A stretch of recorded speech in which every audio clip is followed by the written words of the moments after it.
PR Connections Radio presents. Hello, everyone, and welcome to the second half of the PR Connections Marathon. This is the third annual marathon. My name is Guy Dawson. I'm the founder of the PR Connections Radio Network.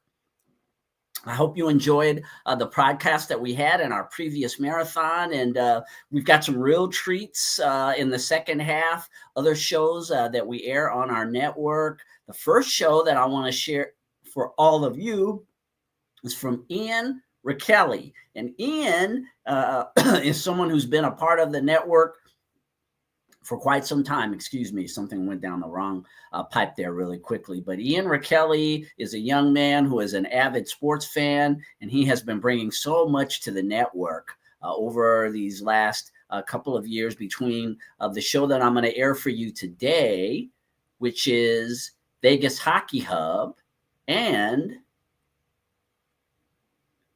the show that he originally had when he came to the network, which was the sports angle. He's been bringing that sports perspective to the network that we feel is so important. The diversity of the shows, I think, is one of our greatest strengths, and he certainly exemplifies that diversity. And so we're going to go ahead and air Vegas Hockey Hub. He has a pre-record. He won't be here live today, but he will be a part of the marathon via a pre-record. So I'm going to get his intro started. Again, welcome back to the second half of the PR Connections New Year's Day Marathon, our third edition of this.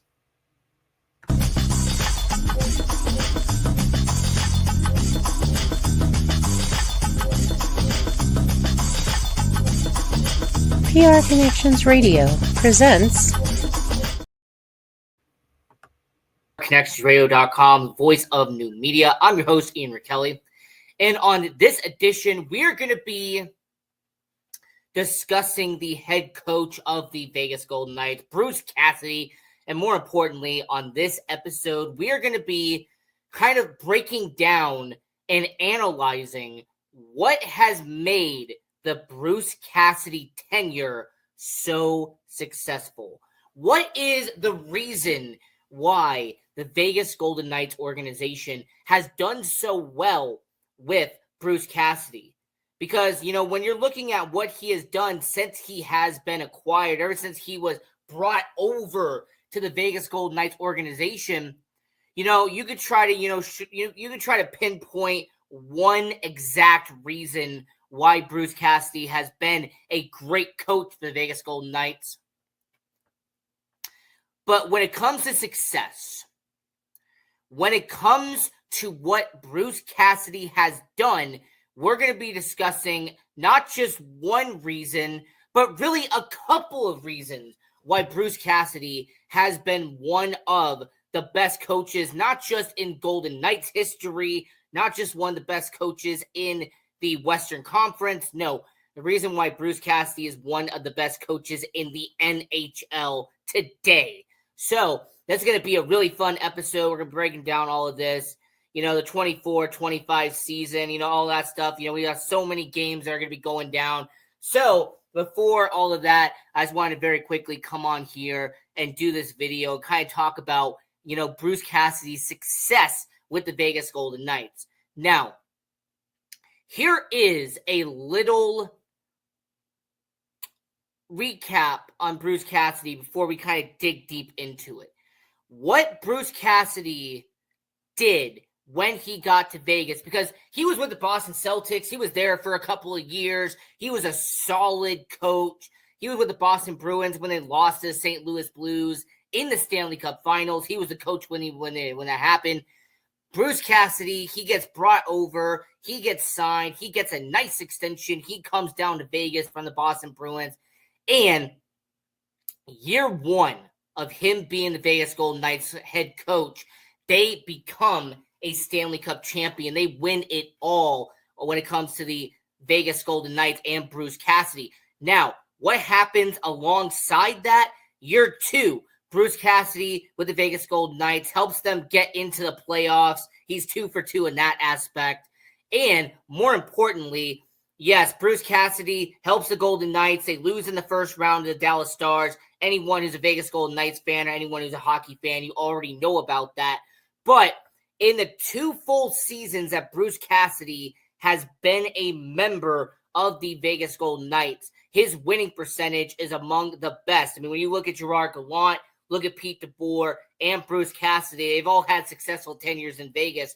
But Bruce Cassidy's has standed out for one main positive. The one reason why Bruce Cassidy's tenure has been a bright spot with the Vegas Golden Knights and how, he really helped win a Stanley Cup, when it comes to the Vegas Golden Knights and everything there and the success that he has had with the Vegas Golden Knights. It's his passion. It is the way that Bruce Cassidy, he talks about the game, the way that he's on the bench, he riles up his players and he gets them, the passion that he displays when something happens on the ice. You see it on the bench. You see his mannerisms, his attitude. Bruce Cassidy, you watch him in morning skate, and we've been to plenty of morning skates. We have filmed morning skates here on Vegas Hockey Hub, our Instagram and our TikTok. We upload all of that to our social medias. But when Bruce Cassidy is doing the morning skate, he isn't just off in the corner, leaning on the side and watching everybody go around. No, Bruce Cassidy is skating around with the players. He's, helping them out. He's relaying information. He skates with the players. He talks to the players. And that is the passion that you see from Bruce Cassidy. You also notice that the way he speaks and the way he talks in interviews, it could be post-game, it could be pre-game. The way Bruce Cassidy discusses this is a guy in Bruce Cassidy that you can feel the enthusiasm when he's talking. This is someone that his knowledge and his hockey IQ, you can feel it, the way he talks about certain subjects in the NHL, the way he answers certain questions.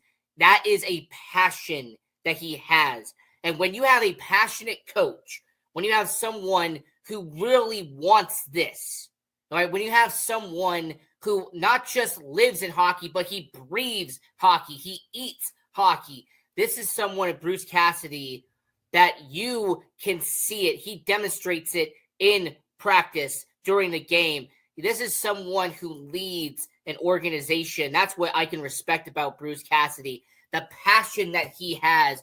And it's just a real testament to how Bruce Cassidy has done with the Vegas Golden Knights organization. And when you have a passionate coach, you get passionate players.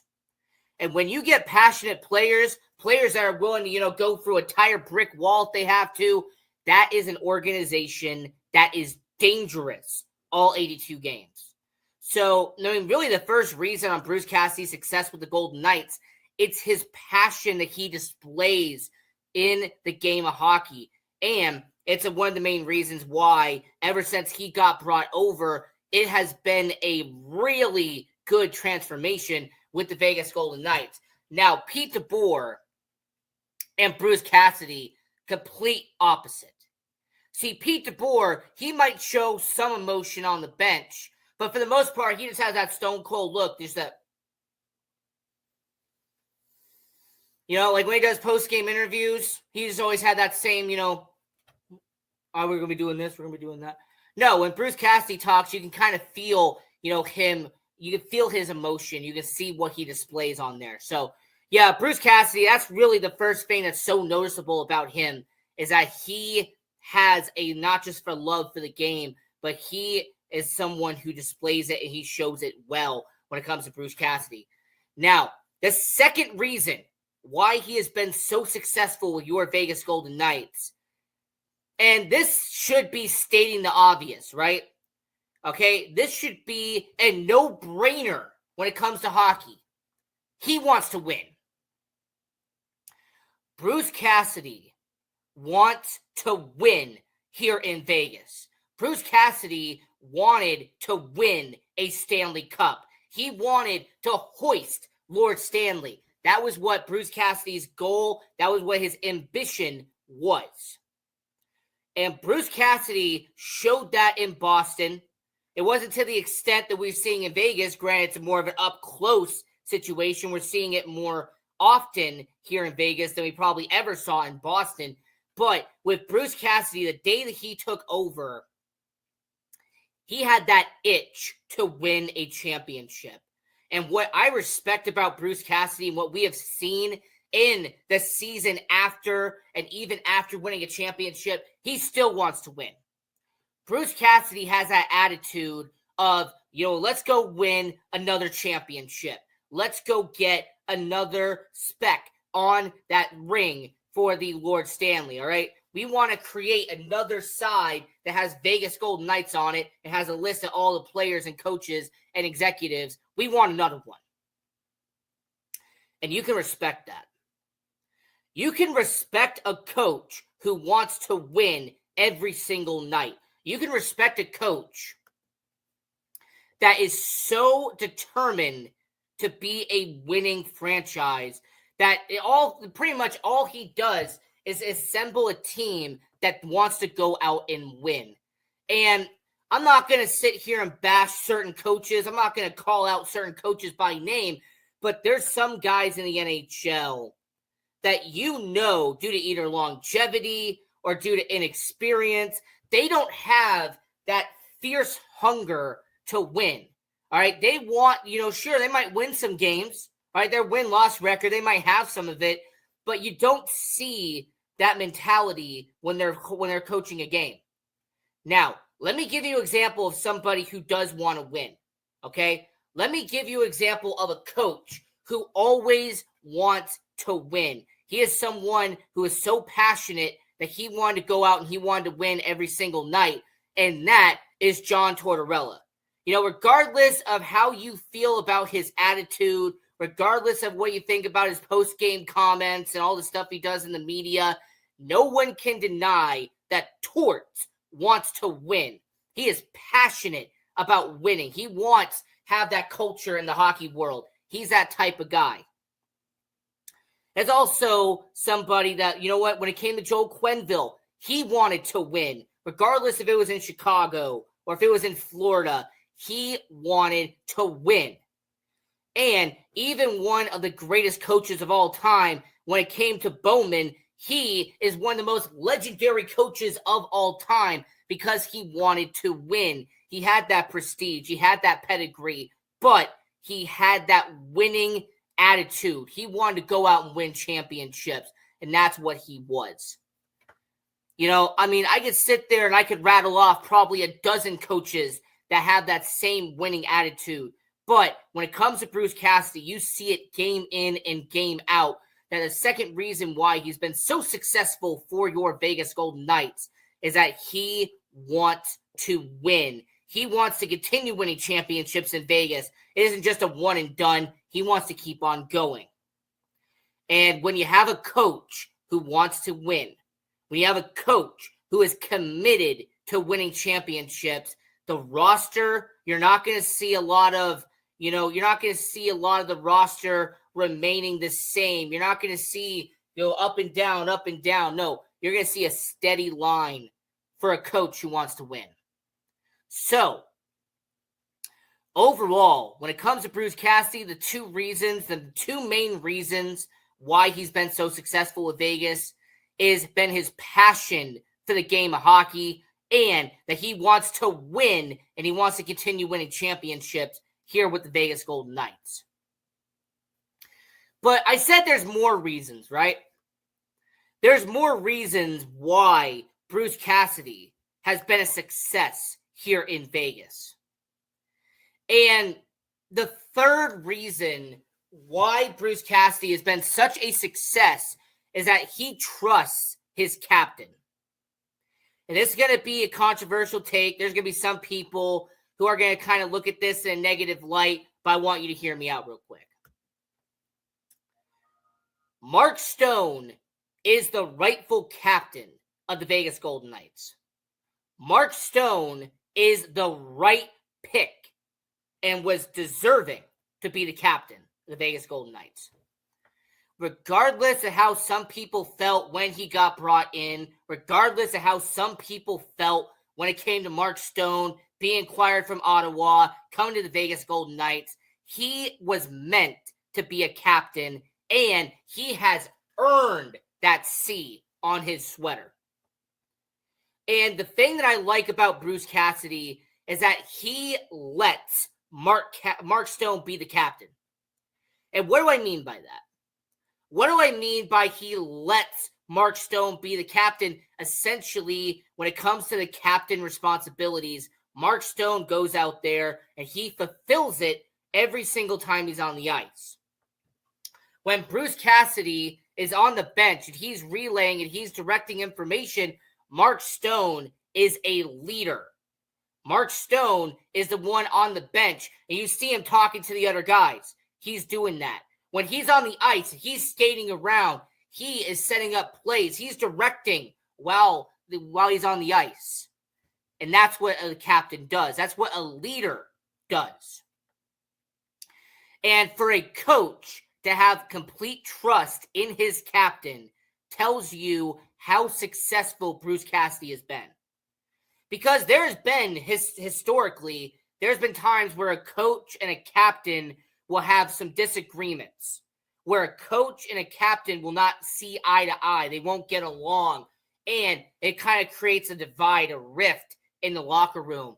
But here in Vegas, we see that when Mark Stone is on the ice, the Vegas Golden Knights perform all the way up here, and when he's not, they're down here. When Mark Stone is your captain and he's in the locker room and he's participating with the team, the attitude is different. The aura is different when it comes to Mark Stone. And I give a lot of credit to Bruce Cassidy for allowing that to happen. Because this is a guy that didn't have to do that. All right, he's not required to trust his captain to be that way. But Bruce Cassidy does. And it's displayed with Mark Stone, the way he performed this past season. Regardless of what line you put him on, who his line mates are, regardless of, what the season that we're seeing, it doesn't matter. Mark Stone displays the sportsmanship that you need from a captain. And to the person watching, by the way, who I know you're not the biggest fan of Mark Stone, I want you to understand this. He was chosen as a captain. He didn't pick it. He didn't demand it. Normally in hockey, the captain is chosen. So when it comes to Mark Stone, him being chosen as the captain and the fact that Bruce Cassidy comes in from Boston and he didn't make big changes. He didn't, strip somebody from the captaincy. He didn't do any of that. No, he kept it mostly the same, and he trusted his guys that they were going to do the job. So you have to sit there and applaud Mark Stone as a captain. You have to kind of acknowledge that Bruce Cassidy has done it right when it comes to Mark Stone. Now, there's two more reasons why Bruce Cassidy has had success with the Vegas Golden Knights. And I already talked about his passion for the game. I talked about his commitment to winning here in Vegas. And I just recently talked about the fact that he trusts his captain to be a captain, to be a leader out there in the hockey.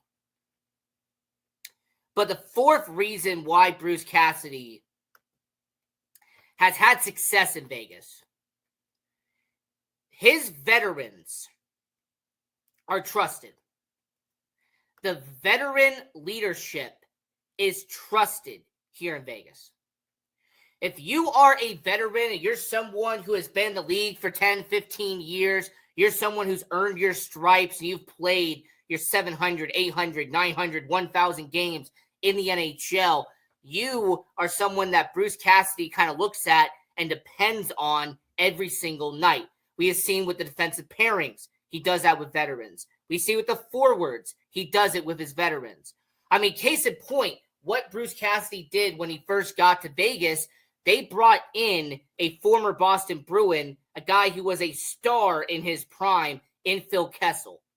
And when they brought Phil Kessel in on the bottom six, not only was it done to break the Iron Man streak, which he did, but more importantly, Bruce Cassidy brought somebody in who was an established veteran and someone that the young guys could look at and depend on the bottom six.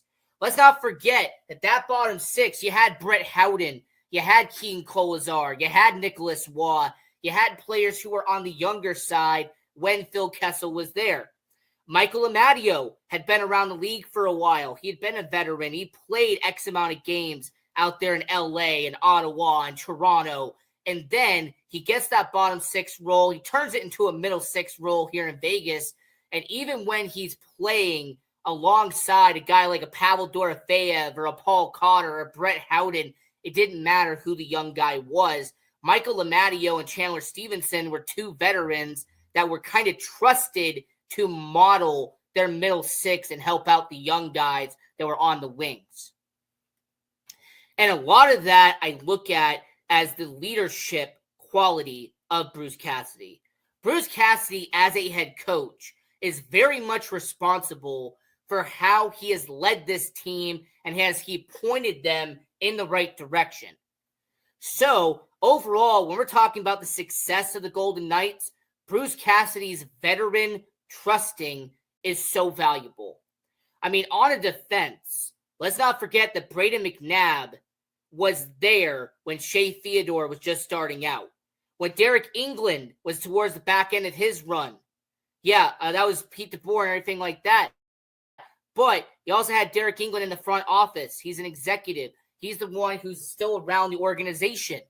And let's also not forget, there's also a St. Bruce Cassidy that had Alec Martinez, who was a multi-time Stanley Cup champion, skating with young guys like Caden Korzak, Nicholas Haig, Zach Whitecloud, guys who are, kind of some planting themselves now as an everyday starter in the NHL. We saw that Alec Martinez for about 2 years was being paired up with younger guys.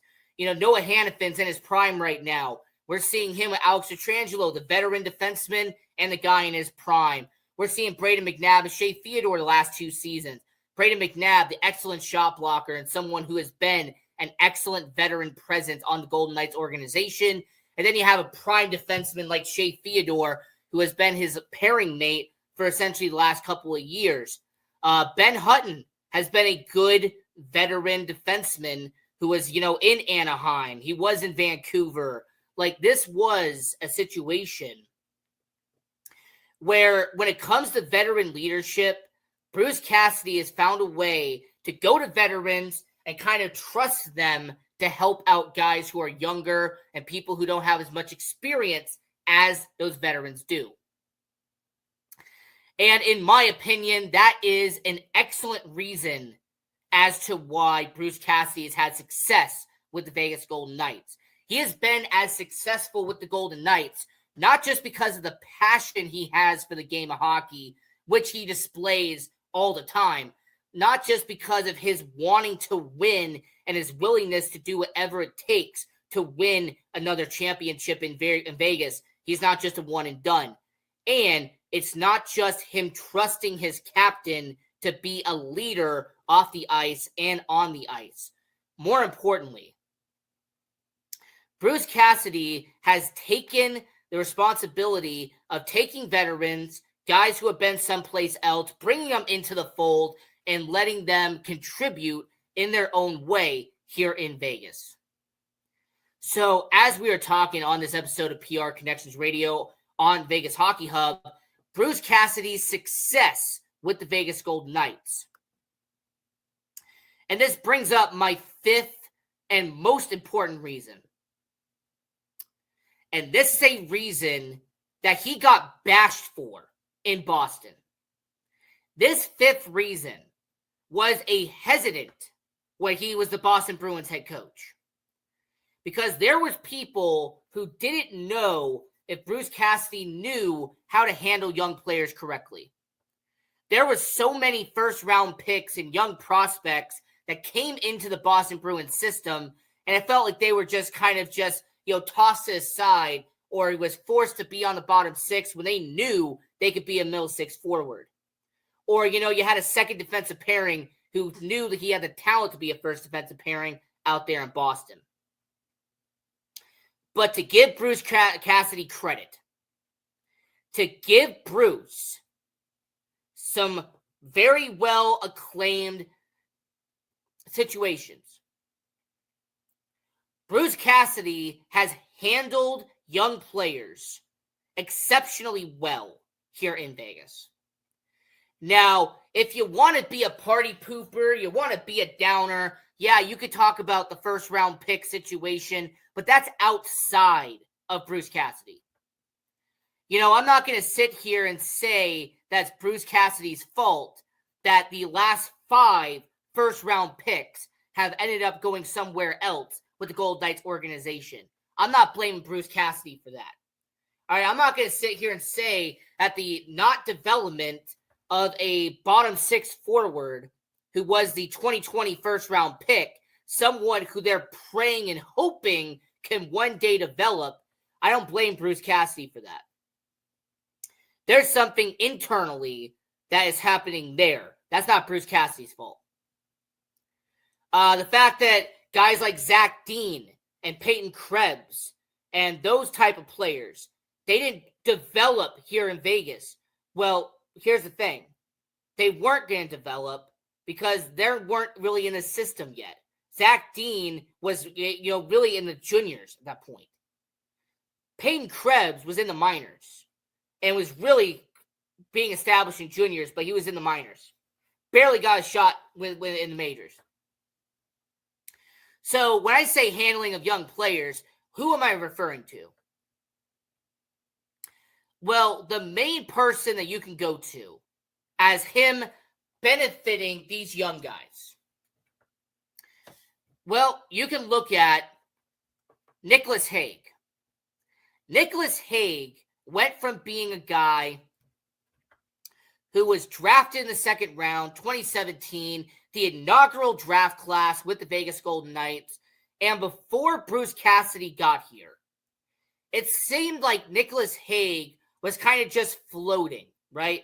It just seemed like he kind of just really didn't mix anywhere with the Golden Knights. He really didn't find his footing with the Golden Knights organization. It just kind of seemed like he was in neutral. But Bruce Cassidy takes over. And in the 2 full seasons that we've seen Bruce Cassidy's system, Nicholas Hague has benefited a lot. Nicholas Hague uses his body and his size to his advantage. He has been in the starting lineup almost every single game now. Before Bruce Cassidy got here, he was in and out of the lineup. Healthy scratch, third defensive pairing, back to a healthy scratch. So, Nicholas Hague's an example. Someone else you could mention is a guy like Nicholas Waugh. Nicholas Waugh is a bottom 6 forward, a 4th line center. But thanks to Bruce Cassidy, we saw him play first line minutes when guys like Jack Eichel gets hurt. Nicholas Waugh took his opportunity and benefited mightily when he got top 6 minutes.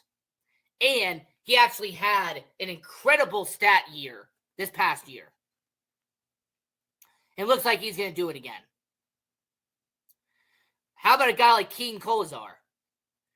Keegan Kolesar, that was a young, unproven, raw talent with the Golden Knights, and now has become a proven team leader with the Golden Knights. I have no doubt in my mind that Bruce Cassidy's leadership is a good part of how Keegan Kolesar has become a dependable guy in the locker room for the Vegas Golden Knights.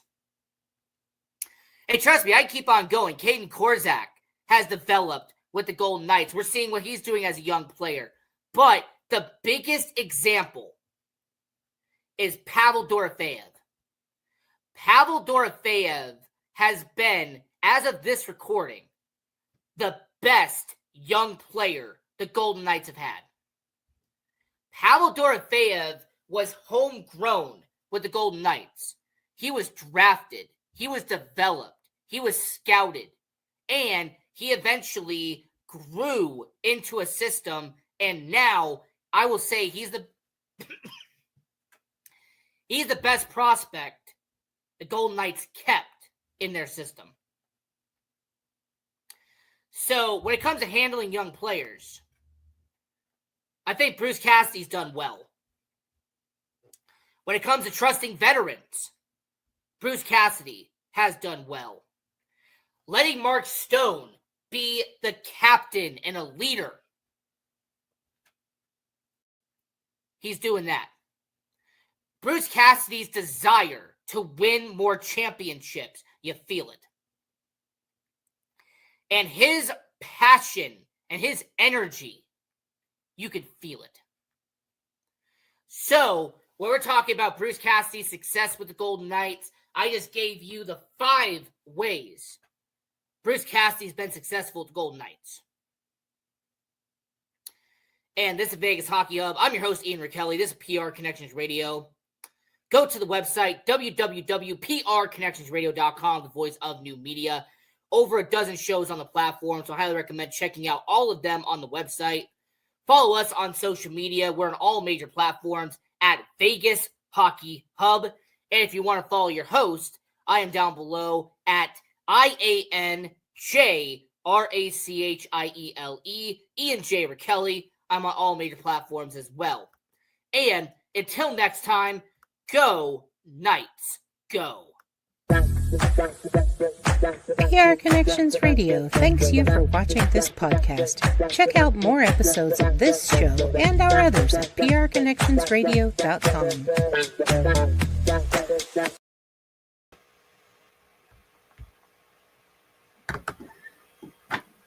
I hope you all enjoyed that edition of Vegas Hockey Hub. As I had mentioned before, Ian Rachiele really is a phenomenal talent in terms of the things he does in the sports world. I've just been so impressed. Ian and I actually became friends years ago on another podcast. And when we began to develop the network, as I had mentioned before, we wanted to make sure that we had a sports show on the network. And when the time came for us to have one of those shows, I reached out to Ian, and he has been such a valuable addition to the things that we're doing here at prconnectionsradio.com. And so, again, thank you, Ian, for your tremendous contributions to the success of this network. And just looking forward, we're in the middle of this hockey season, and we're living in this city, Las Vegas, Nevada, which is where this network is based, and many of our podcasters live in this town. But we're in this town that has become this phenomenal hockey city, and all levels. Of course, we've got the Golden Knights, who won a Stanley Cup a couple of years ago. And then we've also got the Silver Knights, which is the minor league team here in Vegas. UNLV has a hockey team. It's been amazing to watch the evolution and growth of this hockey culture. Here we are in the middle of the desert. We don't see very much snow here in Las Vegas. However, we've got this cold weather sport that we have become extremely prominent in. And like I said, I'm really looking forward to years to come, continuing to partner with Ian Rachiele, really one of the great sports talents out there in terms of being able to really dissect a specific topic when it relates to sports. And he's doing everything in the realm of hockey right now, but I know for a fact that Ian's knowledge of sports reaches far beyond just the sport of hockey, but we're just so appreciative of having him on the network. And nothing but continued success, Ian, with your show, Vegas Hockey Hub.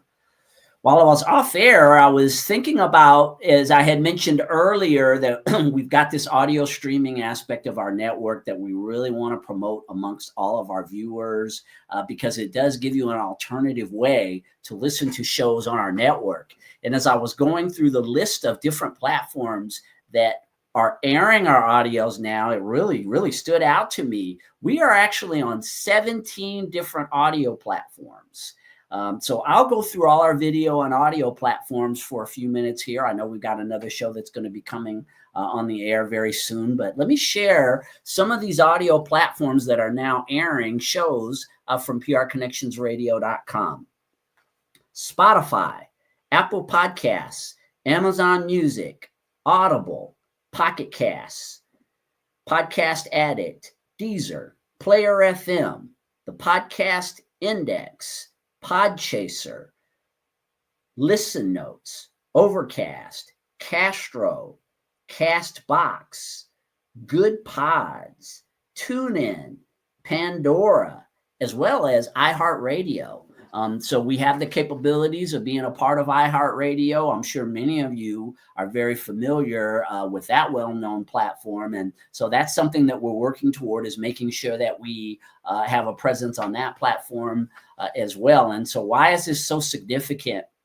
And I've circled back to it just because I want you all to really understand the direction that we're moving in as a network, in that we are wanting to capture a worldwide audience beyond what we already are through all of these video podcasts that we have, and tapping into, as I had mentioned before, 17 different audio platforms that are available out there that reach diverse audiences all over the world. We feel like we are going to be able to dramatically improve the value that we bring to all of you, and our reach as a network, being able to provide quality content to people all over the world is really a significant goal that we have. And so I would advise all of you, there's so many different shows. You've watched several of them today. So let's see, who have we broadcast so far today? We've had Watching Mental Health, Thinking into Results, Evelyn's Roundtable. By the way, for all of you, we had some mix up in the first half of the marathon, and we weren't able to air the actual podcast of Evelyn's Roundtable that I wanted to air. We're going to add that actual podcast on the back end of the marathon today. So for those of you who are looking forward to watching the newest edition of Evelyn's Roundtable, she will be the last podcast that we will air today. We will be circling back and making sure that you're able to see her show. But through these unique platforms that are available now for us to truly be the voice of new media, audio being included, it's all done for you as an audience out there, so that we can keep you on the cutting edge when it comes to the dissemination of information through podcasts. And as you can see, the podcast sector is just expanding and expanding and expanding. And, we want to come along with it. And we've got so many wonderful shows that we are already broadcasting on the network, some of which are not airing today. We've got a great show that's hosted by Penny Tindall called The Professionals, which is an excellent show. Penny Tindall is a networking guru. She is also one of the kindest people that I know, someone who is very committed to the success of others. And through The Professionals, she does interviews with people who run a lot of different types of businesses. Her focus is about the promotion of professionalism with that podcast. So you can also tune into her. Again, the main source of information for prconnectionsradio.com is at our website, prconnectionsradio.com. Of course, as I mentioned before, we're available on all these audio platforms. Oh, let me give you all the video platforms, and then I'll go back to the different shows that we have on the network. So the video platforms that we stream through is, of course, as I mentioned before, the number one place that you can go and watch the shows at PR Connections Radio is at our website, prconnectionsradio.com. We have thousands of hours of content of different podcasts that we have hosted through the years. We also soon will be adding an audio component, just as I mentioned before, where we're now streaming all of our shows from the audio perspective. We're also going to have some of the links to those audios available on the PR Connections Radio site. Please stay tuned for that. So you can always watch the shows over there and even listen. And we're developing a complete blog platform where we're covering current events. Lots of wonderful things going on at our website, prconnectionsradio.com. You can also watch our shows at Facebook, LinkedIn, Twitch. We have multiple Facebook channels. Twitch, I know that there is something. We also have, you can also watch us on Instagram. And so, and YouTube, of course, we're getting a growing. By the way, for all of you who are tuning into this today, please do not hesitate to subscribe to PR Connections on our YouTube channel. Our YouTube presence is really growing, and we are grateful for all of you continuing to tune into these shows to build our presence over there. YouTube has definitely become a vehicle that is helpful in promoting the cutting edge of technology when it comes to podcasts. And so we want to stay relevant over there as well. But some of the shows that you might not have had an opportunity to view today, aside from, we still got a couple of shows left. We've got We Have the Power with Brian Gardner, which you're going to get an opportunity to watch here in a few minutes. We have the Sunday Morning Chat series, and that's with my good friend Jesse Oakley, who is the husband of Dana Wall Oakley, the COO of our network. And Jesse, his podcast has been phenomenally successful. He recently started broadcasting on the network. He's been having amazing guests, and the audience out there really seems to be very interested in the content that he is providing. So yes, we've got that particular show on the network. And then we've got a couple that are on hiatus that are on their way back. Although, again, you can watch past episodes. It's one of the great things about, I believe, this evolution that we've had in media, in terms of we can create evergreen product that a person can go back and watch whenever they feel like watching it. So we've got a couple of shows that are on a bit of a hiatus right now. However, they are going to be coming back to the network, and we will be keeping you updated on once we do have them back on the network.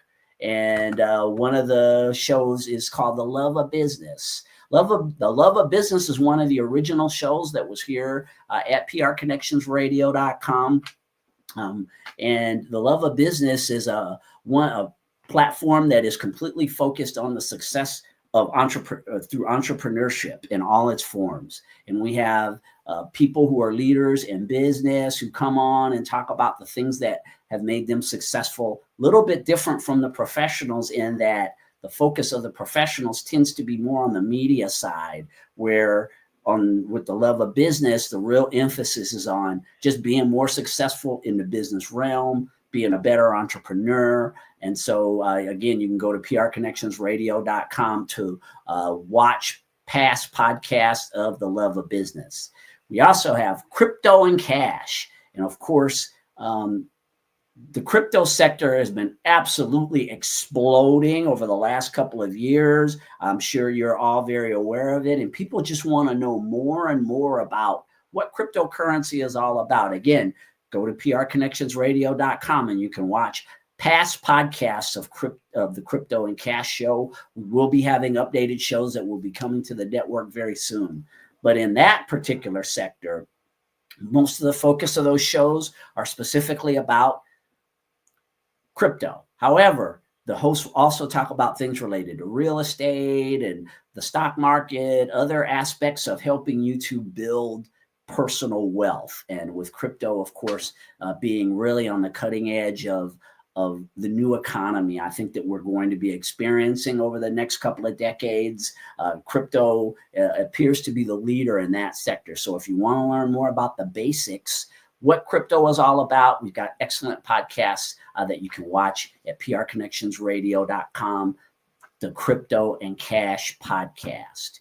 We also have The Business of Giving. And The Business of Giving is a podcast that was developed through an organization that I am a part of, actually the founder and executive director of, called the Cause Marketing Chamber of Commerce. And the Cause Marketing Chamber of Commerce is an organization that brings the for-profit and nonprofit sectors together to create synergistic relationships that benefit one another in the community. And through the Business of Giving podcast, we are committed to showcasing things related to the cause marketing sector.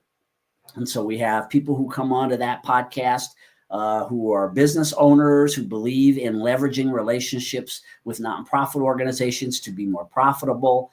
We also have representatives from nonprofit organizations who come on to talk about what their nonprofits do. And they also talk about how their relationships with the business community has a great influence on their ability to be able to provide the wonderful services that they provide in so many communities all over the world. So we're very proud of the Business of Giving podcast. Again, go over to prconnectionsradio.com. I can't repeat our website more any more than I already am, but I think that for you to get the essence of what we're doing on this network, actually visiting the website will give you a broader perspective of the vision of what we're developing.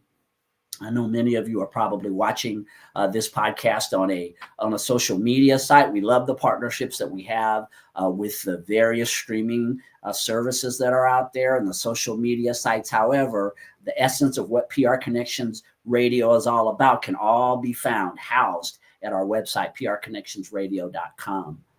And so I also have a podcast that I occasionally host called what else? PR Connections. And this is essentially the show that launched all of this. This network is an outgrowth of the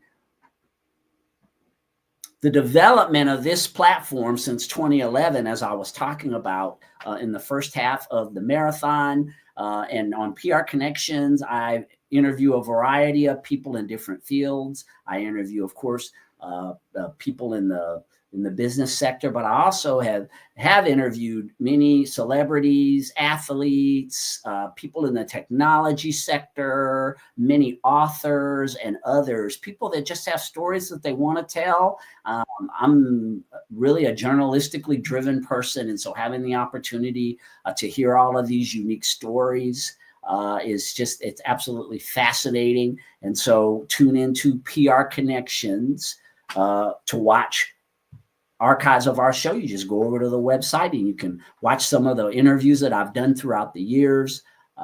This is definitely sort of like a renaissance. I feel that the podcast sector is these are the times that are really developing the foundation of what this whole podcast world is going to become in the years to come. And again, PR Connections, we're just so happy to be a part of it all. With this network offering these shows for your enjoyment. Speaking of your enjoyment, I'm going to bring my good friend Brian Gardner on. He is the host of We Have the Power, one of the early believers. We do have the power. Look what happened in the recent election. Yes. How are you, Brian? You and I, we don't get together the way that we used to. Yeah, man, it's good to see you. It is how come you never age, man? Well, I will take that as a compliment. It is a compliment. I'll think about that when I have a hard time. Hey, look at me. I got my piss him off tie on today. Imagine if I was president. They go, oh God, what tie is he going to wear today? You know, no monocolored ties for me. Let me tell you. I think you would bring some pizzazz, actually. To these political people are not always the most exciting people, right? Yeah. Yeah. So but how I want to say first, Brian? I just want to say first how pleased I am that I'm starting my 5th season of you allowing me to say things that would get me into trouble if I was in Russia, you know, or China. Brian, as you know, again, as I mentioned, Brian is one of the first shows on the network. Yeah. And he and I developed this concept of We Have the Power together, and we've been friends for many years. I just love his commitment to the betterment of people, specifically us here in America, and his take on free speech. So I haven't been really touching a lot on that today, as I've been talking about what this network is all about. Right. free speech, as Brian just attested to, is an absolute essential, is something that is very near and dear to me. And I just am so glad, Brian, that we have stuck with our guns, right? Yeah. I've been committed to you and you've been committed to me, and we've been making it happen. Luckily, I haven't been committed. No. Well, I don't know, for a while, I had to be careful of where I put you. Remember? I know. until Elon bought up these places that should know better, that will allow us to truly, yes. I mean, we're talking about the First Amendment right. I would fight as hard for a liberal to say X, Y, Z, even if I don't agree with it, than to have them censored because I disagree. No, what makes America great is here's this one side and here's this other side comes together, mixes together, and out of that we get something better. When you have one side only, like when you go to a doctor, get one viewpoint, well, I guess I have to cut off my head to save me. Okay, I should have gotten a second, a piece of advice, Right. And of course, yes, we've had definitely an evolution in the consciousness over the time since you've been on the air. And I'm just enjoying your shows, Brian. I know a lot of people out there. So I'll just really quickly share Brian touched on this a second ago. When he first started on the network, I told Brian, okay, I've got another woman who's also got a show on this network who is really diametrically opposed to what you want to do, right? To what your thought process is. Yeah. Right. And that was Sandra McKechnie with her show, Voices of Humanity. So they're very different in their approach to life. And I went to both of them actually and said, look, we're all about free speech on this network. Are you going to be okay with being on a network where we let people be who they are? Yeah. And I was so thrilled that you both were willing to do that. That's American, right? Yeah. That's what being American is about. Is I don't have to agree with everything that you have to say, but I believe you have the right to say it. Imagine if we had one car company. Oh, this is the kind of shocks you want. This is the kind of tires you want. This kind of, interior you want. Really? Yeah, that's the one you want. Yeah. Right. Yeah. So anyway, Brian, I'm going to let you go. I'll run your bumper. So We Have the Power with Brian Gardner, the next show on the Marathon. Great to see you, Brian. Thank you so much for the opportunity.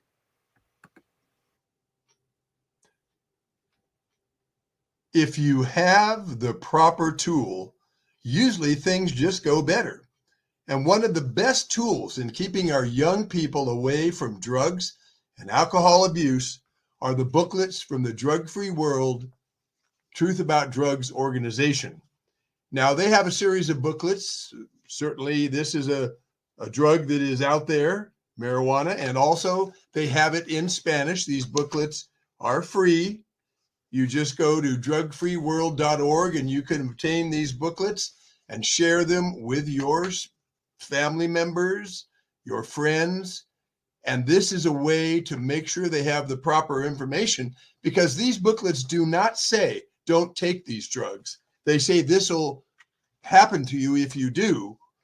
And there's also a compilation booklet that has a series of different topics in there. One is alcohol, one is ecstasy, cocaine, crystal meth. We know that inhalants can be abused, heroin, LSD, and even prescription drugs can be abused. So use the right tool, get these free booklets from Drug-Free World, and avail yourself and your family members, especially young people that you know and are in your family, of these booklets, so that we protect our young people and our loved ones from ever getting involved with drugs or alcohol abuse. Very good information from those booklets, and it ties in perfectly with my guest that I'm so excited to have as the first guest for 2025, Kim Witzak. Kim, welcome to We Have the Power. Oh, well, Happy New Year, and thanks for having me. It's always exciting. And I will say this is the first time I've ever done a podcast on New Year's Day. So Yeah, well, it's I had to put on clothes. first. Yeah, I gave you the afternoon slot in case you don't have to say yes or no. You were out partying late last night, you know. Well, I did actually go dancing. I have found that that's one of my new, I don't usually go out on New Year's, but I had one of my favorite come in. And so I did go out, and it was really fun. So I appreciate the afternoon slot. That's good. Well, you were on my program in 2024 talking about a tragedy in your life, the organization you started. And for people who didn't catch that segment, let's start by saying how you got the organization Selling Sickness started. Not that I want to bring back any unhappy memories for you, but I know that you're very passionate about why you started this organization. Then we'll talk about what happened in 2024 or before, any highlights, and then what your plans are with the coming year to help people stay away from these dangerous medications. Sure. Well, first of all, I always like to say, I like to call myself the accidental advocate, because the work that I do today, I never planned. It was never in my, it wasn't in my plans. But, you know, sometimes I say that our greatest purposes sometimes choose us. And so that's really, I say that because 21 years ago, my life looked very different than it did today. I was happily married to my husband of 10 years. We were just starting to talk about having a family. We both had successful careers. We both traveled all the time. And however, on August 6, 2003, I literally got a call that threw everything that I've known up in the air. Like, my dad called to tell me that my husband, Woody, was found hanging from the rafters of our garage, dead at age 37. And Woody wasn't depressed. Woody had no history of depression. He had just started his dream job with a startup company, but he was having trouble sleeping. And he did what he always did, which was he went to the doctor because I always said that he was like Humpty Dumpty. You know, he like broke his leg, or, you know, somebody bit his head when he was playing basketball. They fixed him, right? They stitched him, they put a brace on him, whatnot. And Woody went to his doctor, somebody who he's gone to for many years, and said he was having trouble sleeping. And the doctor gave him a 3-week sample pack of the antidepressant Zoloft and said it would take the edge off and help him sleep. And I happened to be out of the country the first 3 weeks that Woody was on the drug. And the sample pack automatically doubled the dose too.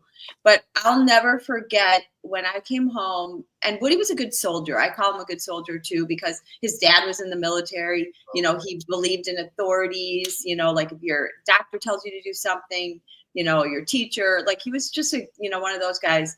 But anyway, so I come back from, it was my busy time of my career. And I come back, and I'll never forget something that will still stick with me today, but it's actually a gift looking back at it now.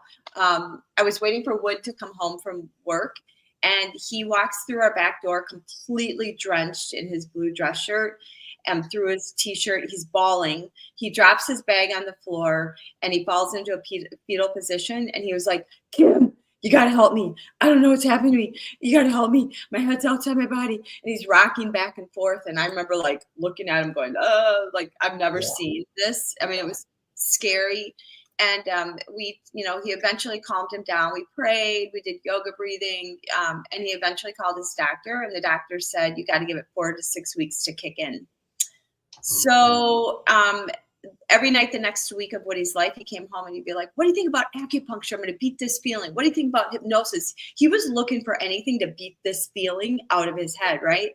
And so when I left to go out of town again for work, I didn't think anything of it.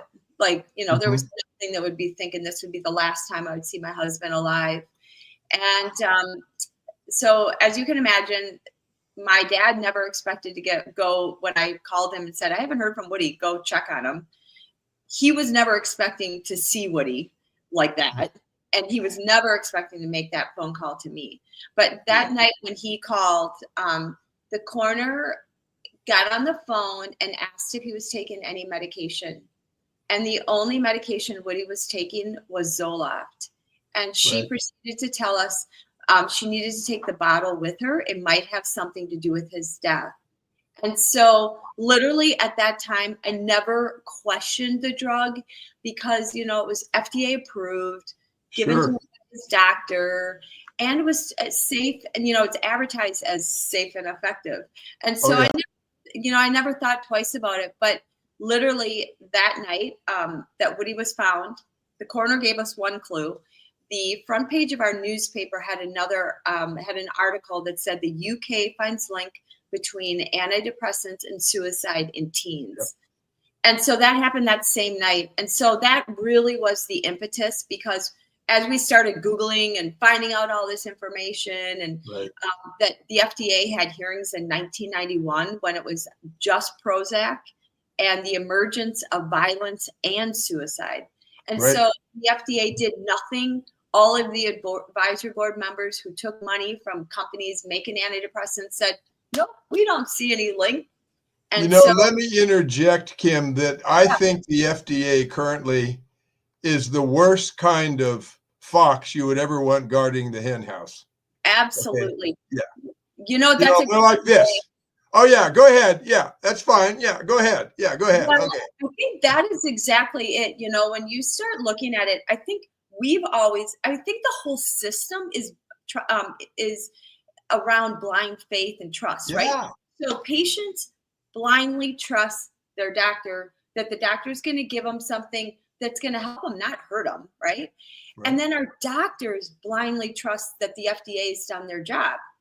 And so when you combine those two blind trusts, you got a problem, especially when you start looking at how the system, and I mean, I remember when I started digging in and I had a big lawsuit, I was out the FDA. I did a lot of media speaking because I was like, it's too late for Woody, but if I can save somebody else with this information that we didn't have, that if the FDA had done their job in 1991, I wouldn't be here because Woody would have had all the information. He had no information. There was nothing about the most dangerous times when you go on an antidepressant or it's when you go on, dosages change or you try to come off them. Yeah. And he had those first two going on and dosage change within that first 3 weeks that he was on the drug. Yeah. And so now, I just saw a interview by Joe Rogan of J.D. Vance, the vice president-elect, and he was talking about this exact issue, that the pharmaceutical companies not only wield control over our media because they run all their ads. Robert Kennedy Jr. could not even get on any of the major news to warn any of the American public of factual dangers because the news media wouldn't have him on because they're in bed with all the advertising from the pharmaceutical companies. That is too much power that they wield. Yeah, and it's interesting because my background's advertising. So I kind of understand the game. And I've been, I've always said that if you're advertising cars or fast food or retail, Target or versus Walmart, that's a very different kind of market. But the pharmaceutical companies are marketers. And they are marketers where you start looking at how much money they actually put in. I mean, they control the whole system. So, the FDA is really just it's the stepping stone that you have to go through to get on the market, right? And everybody, and I now sit on, or I just finished my term at the FDA, the same committee that in 91 didn't do their job. I had a seat for 6 years on there as the consumer rep. And so I see how these drugs would come on and come before our committee, and nobody talks about harms. Everything's about getting it on the market, the benefits. And then you start looking at, I call it the selling sickness spider web. Yeah. Pharma controls, I have this big spider web, and maybe we could even put that on in show notes or something. But the patient and the doctor are in the middle of this spider web, and it's all of the aspects that pharma controls. They control it from the Prescription User Fee Act, that they pay the FDA to approve their drug. They control the clinical trials. That's the point where it gets dangerous because You talked about trust. The American public trust, the FDA gets how much money a year? They should be tough on these pharmaceutical companies. We need more tests before we approve it. Get out of my office. Yeah. But you see, they're bought off and they go, fine, it's approved, and that's where the public trust is let down, because the FDA should be just like a wall you build to keep the waves from coming into the city, right? But they're not. No, and I think people don't understand. And then when we're one of only 2 countries that allow drug ads, it's not so much that, of course, you put the messages out there and they have all the messages, they're advertising that they do, like conferences and ghostwriting that they do to doctors. But it's, as you said earlier, it controls, like it used to be like, I think cars and fast food and beer maybe were the top advertisers. Now it's pharmaceutical companies at your mainstream. So they get to control, even though they say advertising's separate from editorial. No, it rolls over, as we saw. I mean, I knew this years ago, but when you look at the last couple of years since the pandemic, you never saw any critical thinking, or, like you said earlier, when Guy was on, is saying that, we have to have discussion. We have to have tension. We have to have, you can't just say it's this way, it's the science. Because who's behind it? So that's the same thing what we've heard when the media controls what gets told, or you won't let, Bobby Kennedy get on and talk about what he knows. See, the thing we're really dealing with, Kim, and this is not so much on your topic, but if people at the media were ethical and were a stalwart of doing the right thing, they would say, you can advertise with us. And if you don't like it that we're running, interviews with people who also bring out some dangers of your products, I'm sorry, go somewhere else and we'll get other advertisers. But you see, if a person is weak morally and ethically, they'll see the money coming up and they go, I can't resist it. It's like the chemical company at midnight. His underlings come in and say, hey, boss, if we dump this crap in the river tonight, nobody will know where it came from, and we can save a bunch of money. You can give us raises. That boss, with no cameras around, no recording equipment, he has to go, no. Yeah. We're not doing that, because the people downstream are going to have to deal with the pollution. Yeah, but boss, you could give us a raise. You could buy that new car for your wife. No, we're not doing it. It's wrong. Right. I always say, it's funny you bring that. I always say, do the hard right, not the easy wrong. Right. And I feel like and I don't understand, like it will never, because it's not how I'm wired. But to cut corners, I've seen it with like even our pharmaceutical, like the trials, right? Or they're like, oh, we'll deal with safety. Like I said, I remember when, and I learned this a long time ago, because I've seen it, like, the goal is to get the product. The FDA serves the pharmaceutical. Right. It's to go through their testing that they provided the results, and then it's to get on the market, and then they can go promote it, right? Yeah. And nobody's talking about harms, and I always say, like, wait until a drug's on the market for a couple of, because of course you're going to design your clinical trial to give you the best results, to give you, you just need 2. That used to be the gold standard. And what we've seen now is that a lot of the companies are using a lot of the drugs that go through the committees. Everybody wants to get some kind of fast tracking mechanism. So meaning if there's no drug on the market currently available or approved for that, they can get a status. It's a regulatory, which allows them to have less, maybe use surrogate endpoints, which is, not really, does it work? That's a different question, right? So it's all these ways to kind of circumvent the trials. And so, and we saw it with the emergency use authorization with the COVID vaccine. Now I'm hearing about, like, there might be a bird flu emergency. I'm like, and then they can use the EUA, which then gives the companies liability free.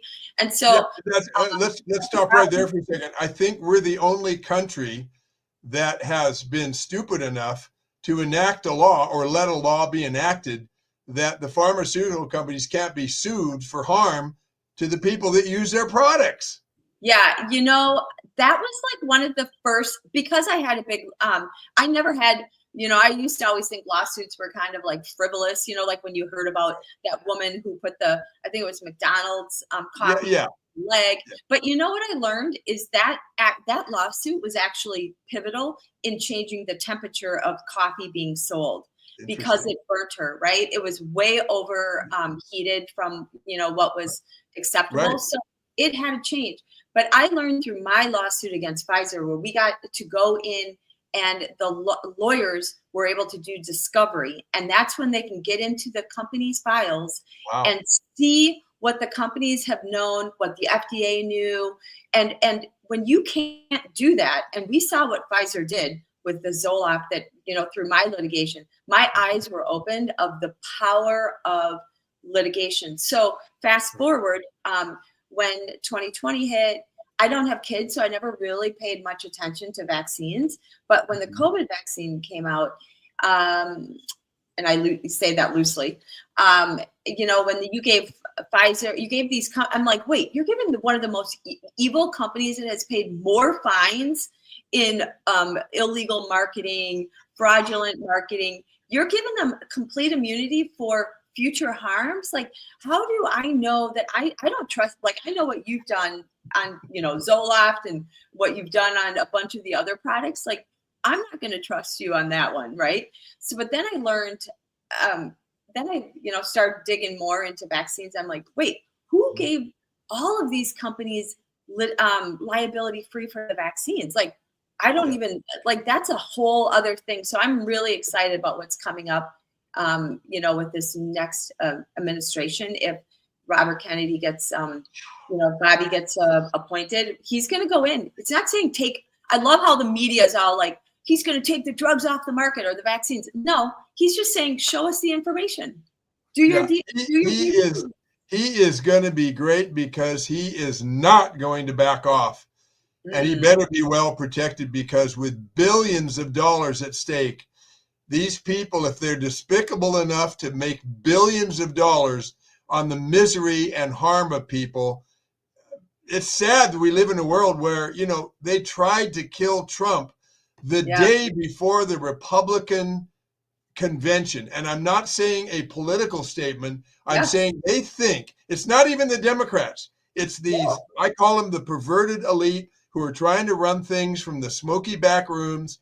They think they have the right to kill people, write fake stories on anybody who gets in their way. Yeah. And that is not America, and that is pure evil. Now, I want to share something else with you I saw personally. A couple of years ago, people were not able to get the medication they needed, good medication. And so they brought this guy in from the pharmaceutical company to answer why they were charging these outrageous amounts for something that was helping. It wasn't a psychiatric medication. It was like helping with pneumonia or something like that. And they were just charging outrageous amounts, and people could hardly, they had to buy that instead of their food or something. He stood there on the floor of Congress and laughed in their faces. He had a smirk on his face while they were asking him questions. He said, well, these old people just need to divert their money where it goes. And he was like this, well, they just need to, spend money more wisely.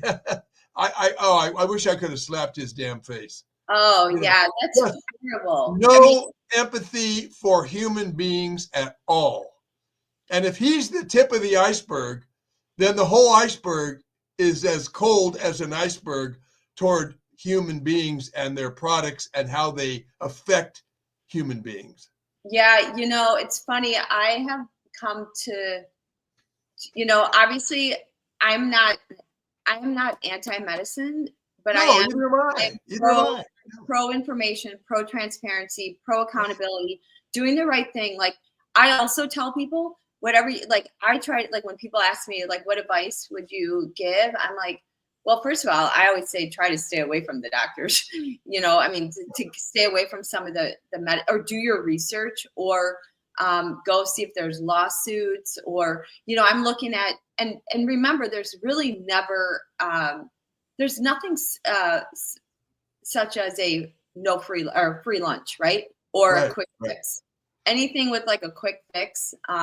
There's, when I'm looking, I think the next drug that I think we're going to have a disaster waiting for us is the Ozempic and all those GL1s. I've heard things about that already. Now, let me tell you something else that latches onto what you're saying. I'm turning 73 in March, so I don't have kids. If I had kids now and there was some problem they were having, luckily I have taken the time to educate myself, which a lot of parents don't have time for or no interest for. But I wouldn't take that kid to a doctor or a psychiatrist. I'd take him to a nutritionist. Hey, let's do a workup and see if Johnny or Sally has anything missing. Yes. Oh my gosh. We did a nutritional workup. She doesn't have enough of this or too much of that. If you adjust that, I'm sure she'll be fine. 3 weeks later, you give her more of what she needs or less of what she doesn't need. Everything's fine. Now, the reason that has been criticized and suppressed, guess who doesn't make any money under that umbrella? The pharmaceutical companies don't make any money off of vitamins. They don't make any money if people are healthy, you see? And so in a society like ours, we have to make sure that the desire for profit does not stop proper things being invented. Let's go back in time for a second. Just imagine if the blacksmiths were a multi-billion-dollar international organization. They would have put articles out, cars are dangerous. Oh, we should never have cars. Oh my gosh, they're horrible. You know how many people would have died because the fire trucks couldn't get there? The ambulance could not get there in time because the horses were not available or too slow. Those international blacksmiths would not care because they continued their income stream and their power. And this is what I believe you would agree we're facing today. Absolutely. I think, gosh, just this concept of when you just said nutrition, vitamins, like exercise, get off your phones, like with kids, like these are free, right? These are free things that we can do. However, it doesn't make any money, right? Which have no side effects and produce good results. Yeah, I mean, and so it's interesting. So it was, and it's kind of the, I call it like the selling sickness. There was a philosophy, and it was the CEO of Merck from the 70s. He had an interview with Fortune magazine, and he talked about wanting that there is no money in selling to, I mean, their only customers are really sick people. Yeah. So he wanted to sell to healthy people, meaning the cradle to grave strategy. He said, I want to be like Wrigley's gum and have a flavor for everyone. Yeah. And that's exactly what we have. It's a business. I tell people all the time, it drives my patient safety people that I've met that are, that all pretty much got involved because of things like they had their own issues, like what happened to my family. But they hate when I say this. I go, you guys, we're not patients. We're customers. Yeah. And because they need patients to go to business. They need, so if we think of ourselves as customers, that means that although we have to have the information so that we can make an informed decision, but if we think of ourselves as more of a customer, then you can put yourself more in the power seat as opposed to going in there and blindly trusting and, help me, just make me better, and so anyways, I think that's a really important thing that we have to remember, that we're customers. Yeah, it goes back to our cereals. The manufacturers want the cereal box to sit on the shelf for a long time so it has a chance to sell. So if they're not ethical, they're willing to put all these preservatives in it that, yes, will keep the cereal fresh on the shelf, but are not good for people. So at some point, the CEO of XYZ cereal company has to say, wait a minute, this is not good for people. Yeah, boss, but we can maximize our profits because we can keep it on the shelf longer. No, we're not doing that. Yeah. Well, that is a strong person who will stop this kind of insanity. Now, you also have worked with the Citizens Commission on Human Rights. They do a lot in getting information out about the dangers of psychiatry. And I think education is key. Education. I wish that we knew what we didn't, like, and it's why I'm doing this work today, because there are parents today that know nothing about the 2004, 2006 hearings, because they were like kids, or maybe they were in college like I was in 91, right? I didn't know that Prozac, there were hearings on Prozac. It wasn't even part of my life. And so it's why I have to remind people that those hearings were pretty pivotal. I mean, I have never, like, the FDA was lined up with security and with armed guards, because it was overflow rooms, and people are up there like, you killed our kid. I mean, it was like horrible. And people don't understand what it was like and how much it took to get those. And so, somebody like the CCHR, they've been working on this, they've been doing this work for a long time. And I know that they're out there right now just looking at the data, like Medicaid data. What are the levels of kids that, like, looking at state level data on Medicaid expenditures of how much prescriptions are being done for 0 to 5 years old in psychiatric drugs that aren't even approved. And so that every legislator should actually be, once this report comes out, they should be all over it and going, we are wasting money and killing people and hurting people. It's not even approved for these kids, but parents don't know. They trust. Again, it goes back to trust. Yeah. Well, the psychiatrist or the pharmaceutical guy has some award from somewhere, and it makes him have credibility, but it's amazing that I have been a volunteer and worked with Citizens Commission on Human Rights for a long time. And regularly, every year, they present information to district attorneys across the United States, and they're responsible for getting at least 50 psychiatrists a year charged with crimes, overbilling cities, overdrugging patients, inappropriate interaction with women patients when it's a man, or vice versa. And so that kind of statistic really scares me, because if they're finding that out, they don't have thousands of employees to find every crime. So that must mean there's more graft and corruption and crime and abuse going on in that area. And so parents really have to make sure they're the ones that get to decide what medications go into their kids. Absolutely. Like, they have to take a little time and do a little research. Yeah. And again, I can't stress enough in this show, and I'm sure you'll agree with me, that nutrition is food for the body. Street drugs, alcohol abuse, I don't mean just alcohol, but alcohol abuse, and psychiatric medications, if you don't handle them properly, they are poisons to the body. Yeah, and we have to also start thinking about a holistic approach to people, right? I think for so long people are like, oh, it's like a broken bone. No, our brains are not. Once you look into like the brain chemistry and you realize that chemical imbalance, that was a marketing lie created by the marketing. It's a complete lie. It's never been proven. No, it's never been proven. And so we have to look at, we are mental, physical, spiritual beings. Right. And so we have to look at a holistic person. Right. When you look at again, I'm going to go back to keep going, selling sickness, but like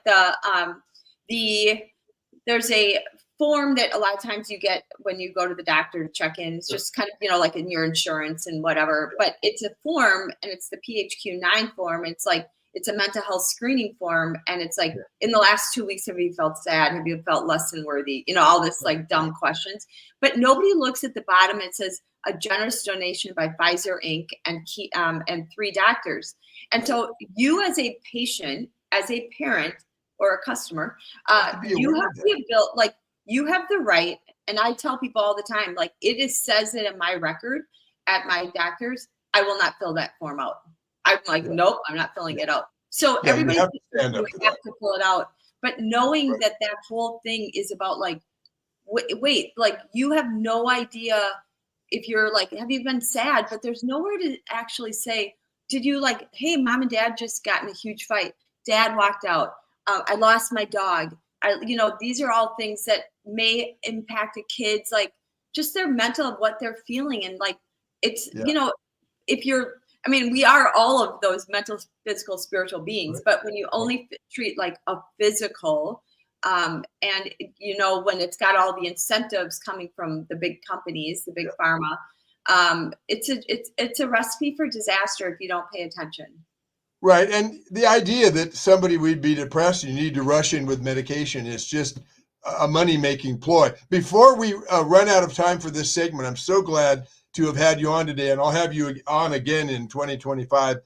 But I want to make sure you just talk for just a minute or two about what is coming up in 2025. We do have your website there, but how can other people get in touch with you besides that, or is that the best way?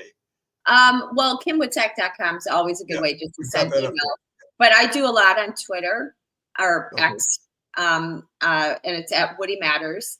And then I also have a Substack, except I call it unacceptable collateral damage, because people like Woody are cost of doing business. That's how they're looked at. So anyway, those are ways to follow. And I think there's going to be some exciting things coming up in 2025 with potential, like the people who are being appointed or right now have been named, as long as they get, like Kennedy, the FDA commissioner. And so hopefully we have some people inside, because I haven't seen there being much.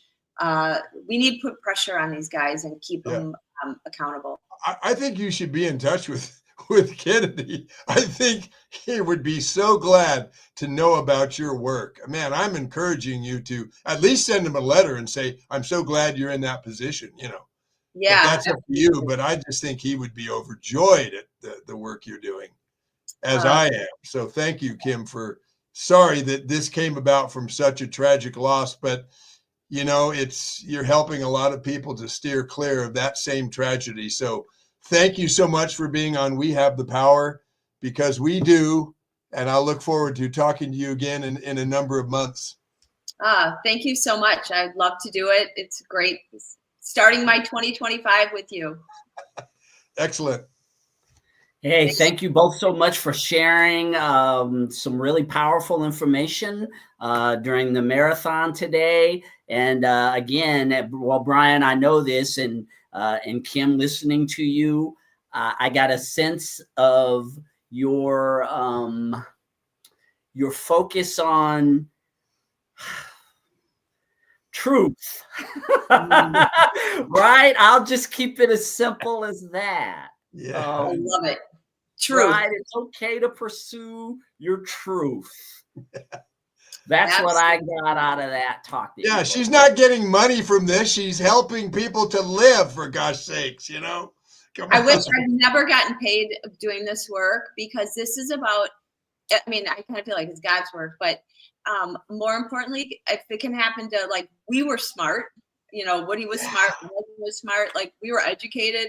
And if it can happen to us, like we were completely blindsided. And I'm like, wait, if you guys would have just told the truth, you could decide if you want to do and take something, but you didn't tell us the truth. And so I love that word, guy of truth, because that is really what it's about, is having the true information.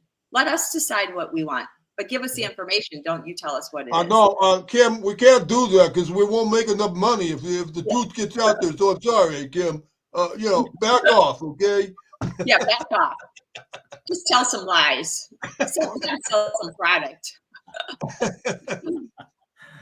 Well, thank you both again for being a part of the marathon, and I wish you nothing but success, continued success, Brian. Of course, with your platform, and as well as you, Kim, and your pursuits. I see you being a very active person in the climate that it appears our country is going to be moving into in the future. yeah, I want nothing but the best for both of you. Kim, I have one long sentence for you. Get a letter to Kennedy right away. Okay. All right, I will do. Thanks so much, both of you, for being a part of the show today. All Thank righty. you so much. Bye. All right, so we have The Power with Brian Gardner, again, one of the original shows on the network. I hope you enjoyed his perspectives. And now we've got another good friend of mine that I've known for quite a while. And he has recently launched a show here on the network that has been remarkably successful, interesting guests. And my good friend Jesse Oakley III, with the Sunday morning chat series, excuse me. Welcome, Jesse. Hello, Guy, and it's great to be here. Hello, happy people, and Happy New Year. So, Jesse, you and I have been friends for many years, and I know that you got into this podcasting game a few years ago, and you recently brought your show to our network, which we greatly appreciate. You know what I've really enjoyed, Jesse, is watching your evolution as an interviewer and a podcaster. And I'm sure because you've had a chance to see your old work and see the work that you're doing now, you are really, really growing as a podcaster. Thank you very much. And you know what? I had lots of fun doing this, interviewing a plethora of positive people that are making big differences in the community. It is truly an amazing field. And for my crew, the Happy People, it's quite worthwhile to interview such amazing guests on the Sunday Morning Chat Series. Yes, and you've really had an eclectic group of people that you've been bringing on, Jesse. The audience response to your show has just been outstanding. And what do you think the key is to getting just the right guest? I know you've got one of the just right ones that you're going to be bringing on in a second, Kathy Kingston, who's a good friend of both of ours. But what is the key to getting the right guest to come on for you to interview, you think? The key thing is summed up in one word: ask. You'd be surprised with how many people are touched and delighted by asking them to be on a certain podcast. That gives the message of, you're doing something very interesting. I would like to know more about it. The audience would like to know more about it. How would you like to be on the podcast? And the premise is this, is always ask. Because if you do ask, then it gives opportunity for people to shine with whatever they do in their community. And if you don't ask, then that's a closed door right there.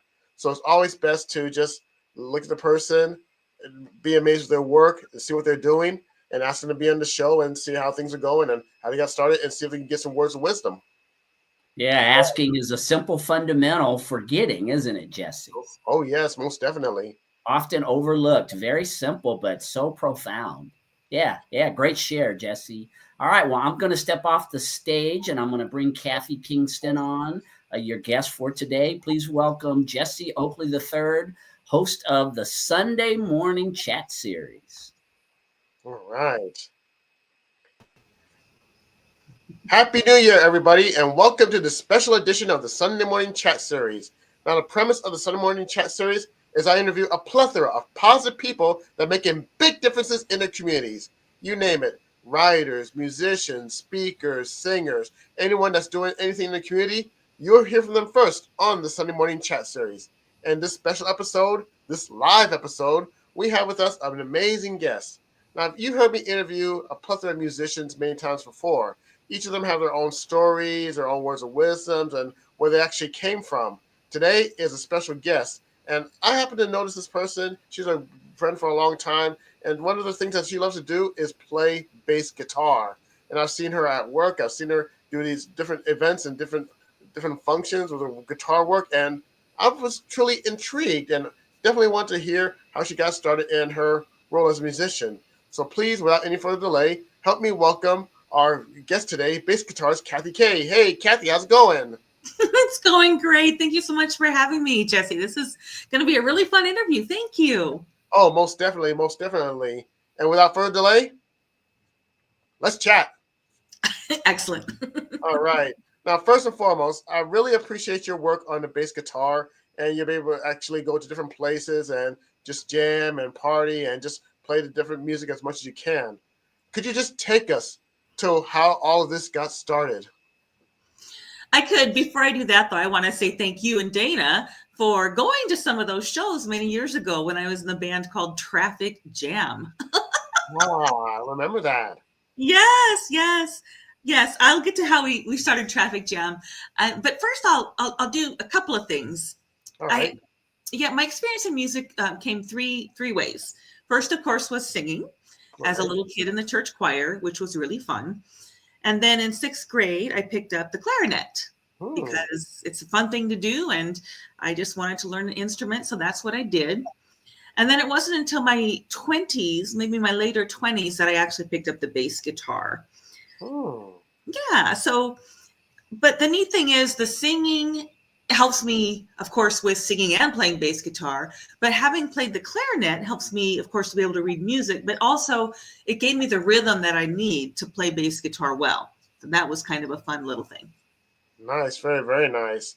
Now, you mentioned the bass guitar. And how long have you been playing the bass guitar?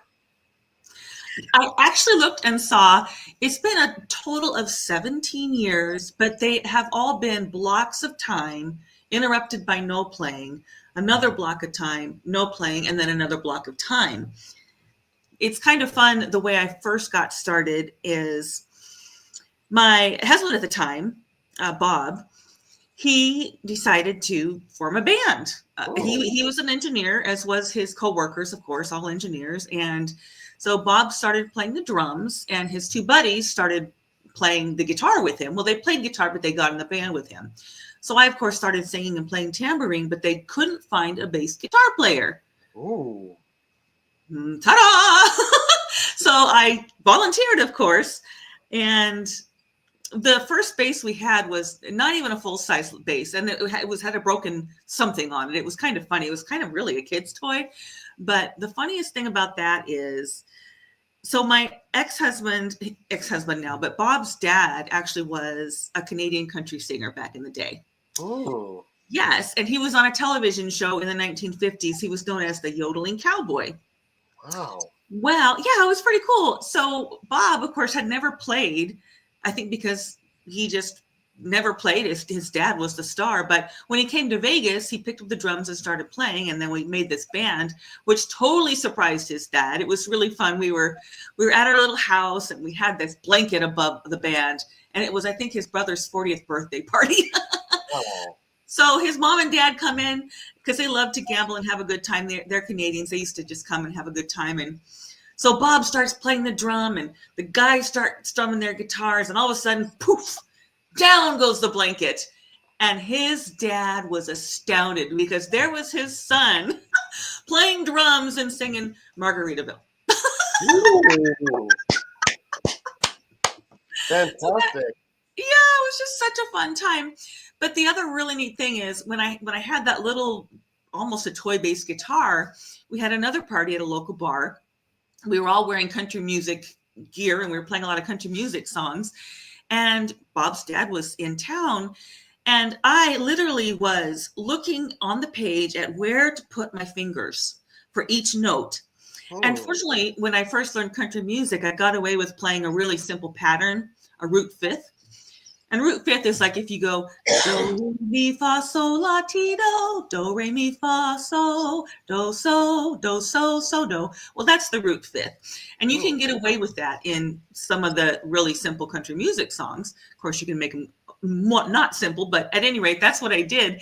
So it was funny that here I was, a brand new bass guitarist with almost a toy bass, looking at every note to make sure I was playing it right, singing with this former country music star from Canada. But what I loved about that experience is Bob's dad had such a great time. It didn't matter that we were new musicians, that we weren't the best musicians in the world. It was such an amazing, special experience, and just one thing that I'll always remember. So that was really fun. Man, that was truly fantastic. Hearing the beginning and the roots and how you get started, and actually have connections with your ex-husband's father, and overall, it's been truly an amazing feel and an amazing story. And the next question I have for you regarding this is, when it comes to the bass guitar, your work on the bass guitar and different careers, what were some of the challenges that you faced in your career as a bass guitarist? Well, I wouldn't call it a career as a bass guitarist. I'm having fun as a bass guitarist. I don't even really call myself a bass guitarist. So it's kind of cool that you did, because my career was actually, as you know, a civil engineer, just like you. And I did the whole band thing on the side. But so I guess really the challenges were just finding time to practice. But I do want to tell you a little bit more about my experience with the bass guitar, because there's some really kind of fun stories. So what it was is, so I played with my husband's band until our son was born in 1998. Then, of course, I stopped, full-time mom, full-time working and all that. And I didn't know if I was ever going to play again. But for my work, we have the American Public Works Association, which I know you know. And they were having a talent show. That was just their theme that year. So 2 engineers who played, one played guitar, one played bass. And then me and another engineer who played guitar, we had 2 separate little bands just doing a couple numbers for this talent show. Well, we got together and the 4 of us did another number. Well, then it was my 39th birthday that year. And I thought 39 was a pretty cool year. I mean, the last year of my 30s. And I wanted to have a big blowout party. So I asked the guys if they would do a party with me, for me. And so we added a drummer and we added a keyboardist who worked where I worked at Clark County. And that is the day that Traffic Jam was born. and it was kind of funny because we were trying to figure out what to name the band. And let's see, I think 5 of us were engineers and the other gal was our money person in the public works. So we were all, involved in roadway work. So that's how we came up with Traffic Jam. Very good. Very good. Go ahead, Kathy. Well, we just had a few wonderful years of playing together. And, it was kind of fun just getting up there singing Blondie songs and things like that. Little Pat Benatar. Truly fantastic. Now, you told us about different stories and the practices and everything else, and you talked about a slight challenge with the practices. Now, we want more best moments. What were some of the best moments you had with band and guitar and everything else? Well, give some good stories. Okay, well, one fun story is I had my 30th high school reunion, and I was the one planning it. So, of course, I booked my own band. I mean, come on. So that was really fun. It was a place called Woolahan's. It was just a really fun night, and a lot of people were there. It was fun. Let's see, what else, though? But going back several years before that, when I was still with my husband, his dad had come back into town again, and it was my husband's birthday party. And we rented a park, the Rainbow Park, actually. They had a stage and, the grills and all that, and we put together a band. So that was where my Bob would get to play more music with his dad. That was a really special night. So that was cool. But so let's see. When Traffic Jam ended, which was about 2009, that's when I again had a gap in my music playing. But then Toastmasters, which I know you know Toastmasters, and for those who don't know Toastmasters, it's basically a club, international organization, and a bunch of clubs where you learn to do presentations, to speak in public, to do leadership. There's so many things to learn in Toastmasters. Well, it was 2016, and I was helping set up a Toastmasters event. I met a guy named Todd, and we started talking music. Well, he invited me to play in his Christian band. So I was rusty as all get out, but of course I joined the Christian band, and I fit right in. I had so much fun playing this new kind of music for me because I hadn't played Christian music before. And we did several different gigs, and one of them was super cold. Woo! But anyway, we did some Christmas gigs and things like that.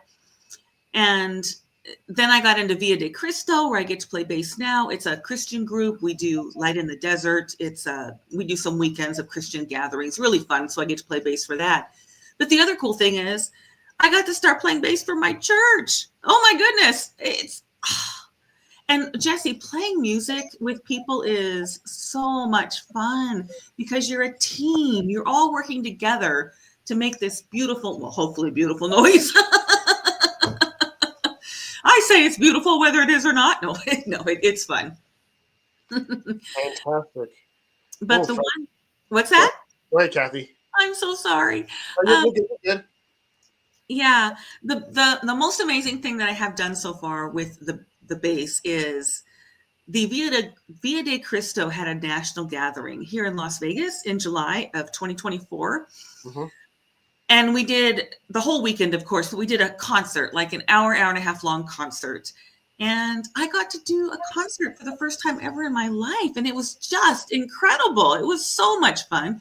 I got to sing a couple songs I didn't know I could sing. And it just kind of came out and was just the most wonderful, wonderful experience, not just for me, but for everybody in the band, because I think, we're all amateurs. Nobody had ever done a huge concert like that. So that was really fun too. Quite inspirational. My goodness. Next question I have for you. When you're performing, there's someone out there that wants to do what you're doing. They're inspired, they're in awe, and they basically want to be in your shoes when it comes to playing music, when it comes to singing or anything else. If you can give any advice to that person who wants to be in your shoes, what advice would that be?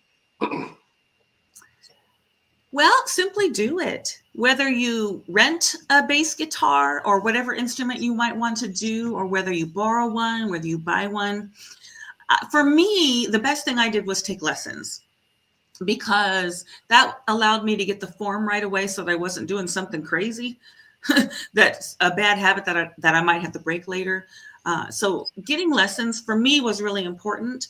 Now I'm better with one-on-one lessons. Now there's all kinds of online lessons. You can learn good technique online if you just watch it and do it, and you start slow and it's totally fine. I mean, here I was playing Root Fist with a former Canadian country music star. So you just do it and you have fun with it. And my ex-husband, he just got a band together. Just do it. Just try it. I mean, even if you're just in your garage having fun, even if you just play a few parties are fun. It's just really a wonderful thing. And I just say, do it. Just do it. You'll love it. Exactly. Got to do it. And it reminds me of the person with the second best hair in public speaking in Las Vegas. He said these following 3 words. Actually, 6 words, I should say. Stage time, stage time, stage time. Never turn down an opportunity for stage time. And that was given us by another other than the 2001 world champion public speaking, Darren LaCroix. Never turn down an opportunity for stage time, because you never know when you're going to shine. You never know what you're going to do. It's always best to just do it and have that stage time going. And thank you very much, Darren, for that wise words of wisdom. All right. The next question is, how can more people know about what you do as a musician, and how can they actually get their own career started as a musician? I'll just do it. Really, just start. I got lucky in that connections through Toastmasters, totally unrelated to music, have given me more music than I had before, and a really wonderful experience with a whole new group of people. So, and you just never know where that person you meet or that person you talk to is going to spark something in you and enhance your life. You never know where it's going to come from. So when it comes your way, take it, grab it. And if you want to do it, just do it. Find the support that you need, whether it's online, whether it's people, whether it's lessons, and just go. And another wise person would always say, when you first try something, expect to stink. Now, who might that wise person have been, Jesse? Hey, I believe that person is yours truly, and it's always best that you expect to stink the first go around and find ways to be better. Because once you find ways to be better, then that stinkiness will go down while your improvement starts to go up. But you never know unless you take the first time to do it. Expect to stink, and that is truly wise words of wisdom, not only from myself but also from a fellow YouTuber named Evan Carmichael, who actually told me to believe and actually expecting to stink and be better from that. So it's always best to, whatever you do, whether it be music, whether it be speaking, whether it be writing a book, whether it be anything else, expect to stink the first time and then find ways to get better after that. That's the best way to go for this. Now, this portion of the episode of the Sunday Morning Chat Series, Kathy, it is shout out time. And it's your opportunity to give a plethora of shout out to people that made this journey possible for you. So if you have a chance to give a shout out to, who would you like to give a shout out to? Well, of course, first always my mom, because she was just supportive of me in all aspects of my life. Of course, she's in heaven now, but I'm still shouting out to you, Mom. And of course, my former husband, my father's son. I mean, goodness, if it wasn't for him, I probably would have never picked up the bass. So thank you, Bob. You gave me something in my life more. Well, my son, of course, but you also gave me music, and I really appreciate that. And then, of course, shout out to Todd, my friend. He has passed, my fellow Toastmaster friend, but just meeting him and talking to him elevated my life even more and given me so much more richness from playing bass and from meeting people. So I would say those three in particular, but of course, everybody in my life, even my Christian friends, everybody, my Toastmasters friends, just everybody matters and everybody's important and is an inspiration. So thank you. All those. All right. And this portion, the last question I have for you, is addressed to my crew and my audiences and my fans, and they're called the happy people. And they always love it when they get wise words of wisdom, whether it is from musicians, speakers, authors, or anywhere else. And for the happy people that are out there, if you have any more solid words of wisdom for my crew, my people, the happy people, what would it be? If there's something you want to do or that you think maybe you want to do, I say just give it a try. Find some people who've done it or go on the internet, whatever it is that you do well as far as getting out there and figuring something out. Just do it because you never know what it can lead to.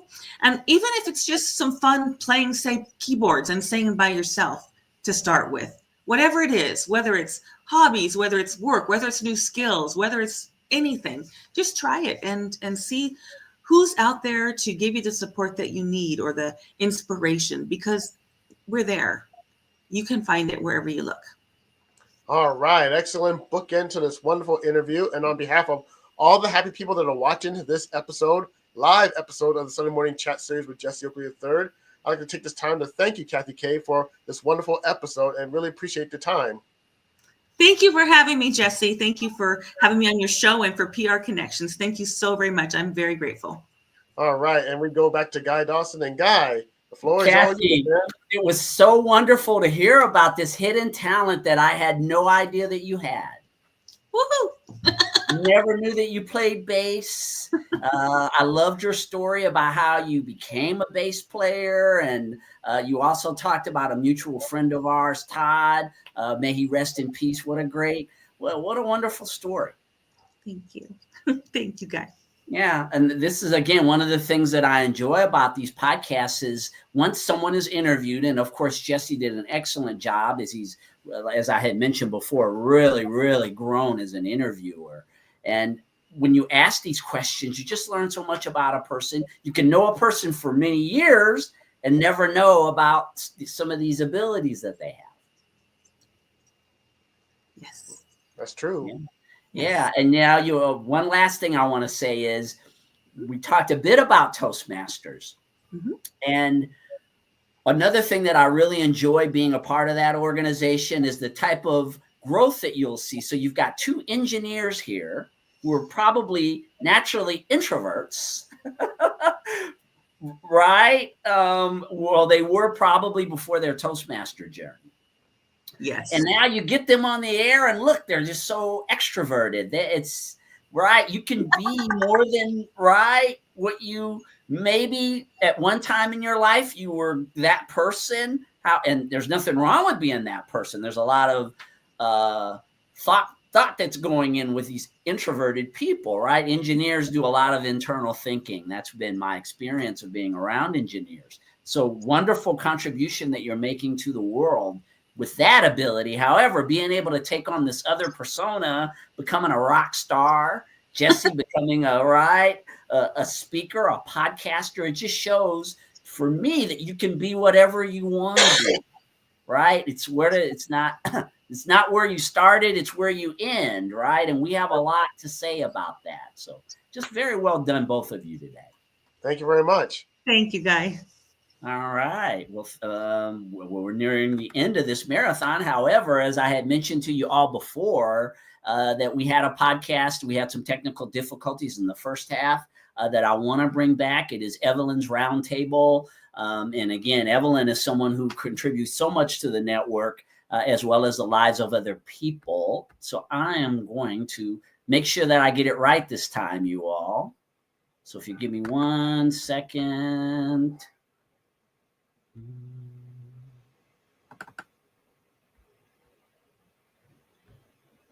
So let's see how this turns out this time. Let me circle back.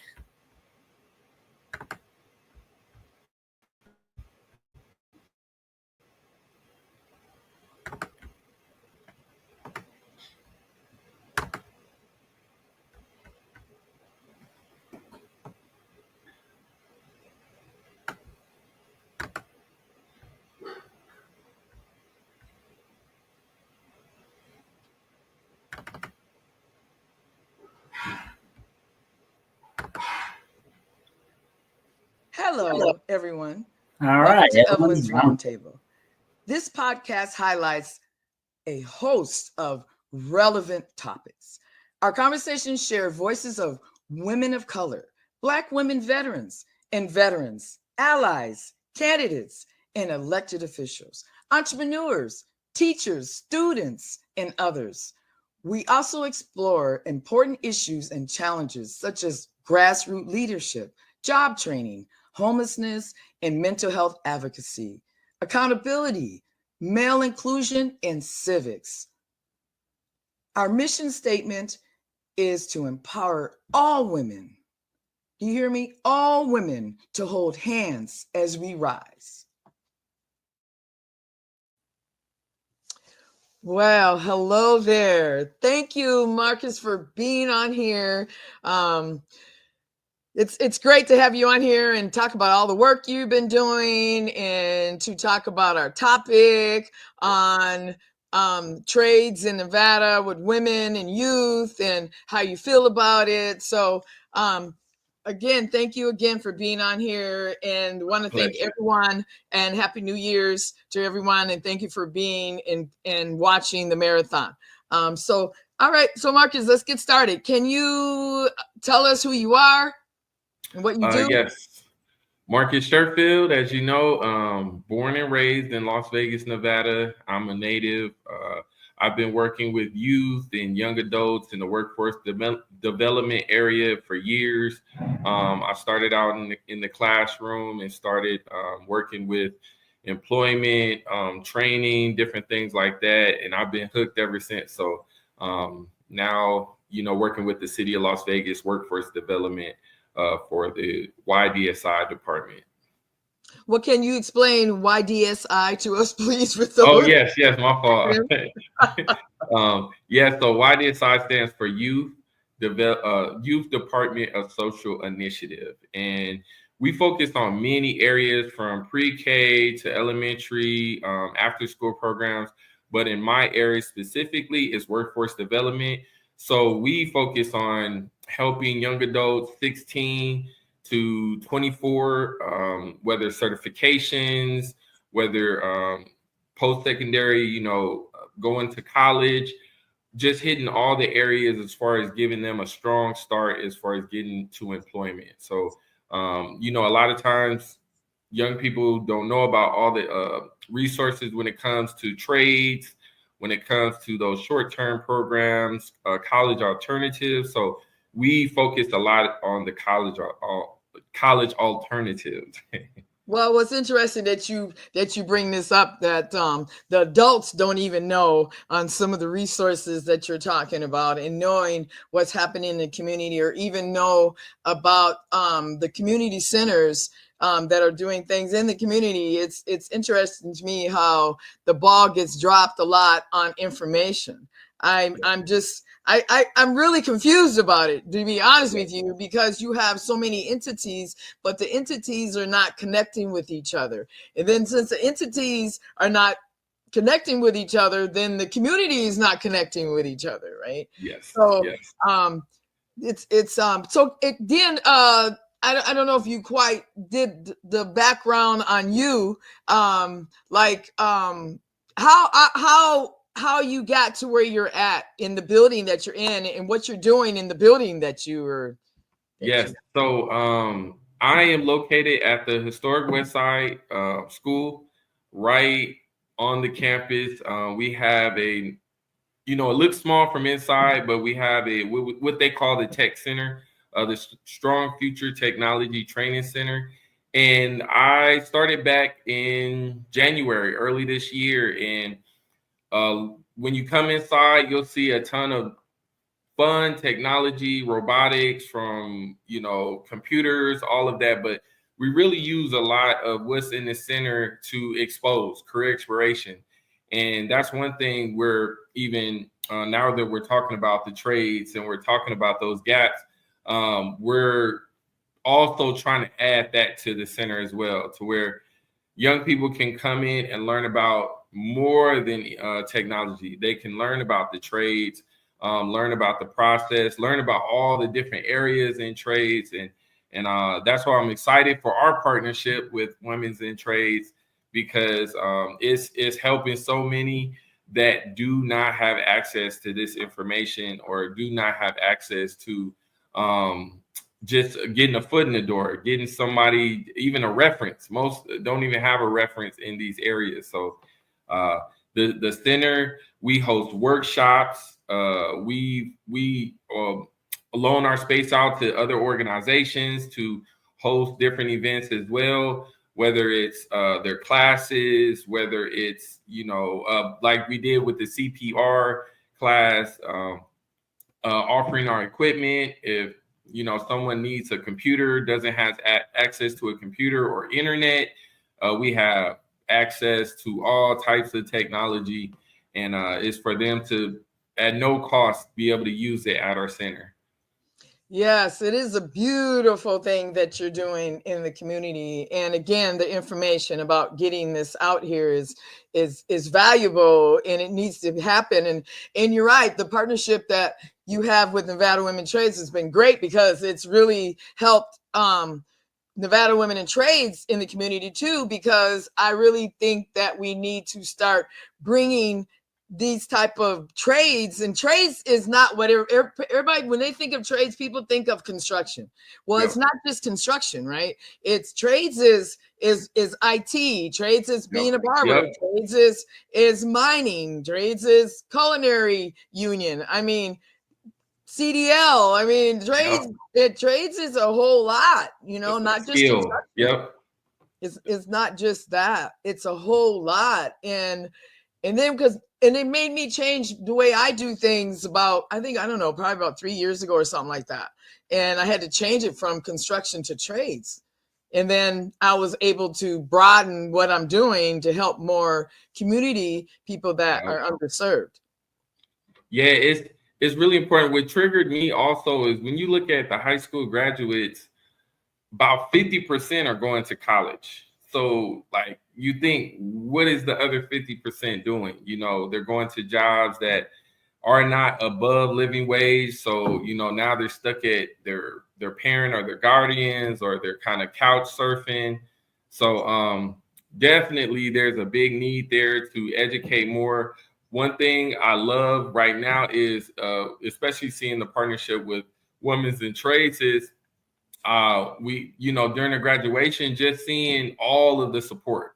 I think that's really important, is us coming together, help filling these gaps. I feel like there's so many gaps as far as young people able to have access to this information and access to these opportunities.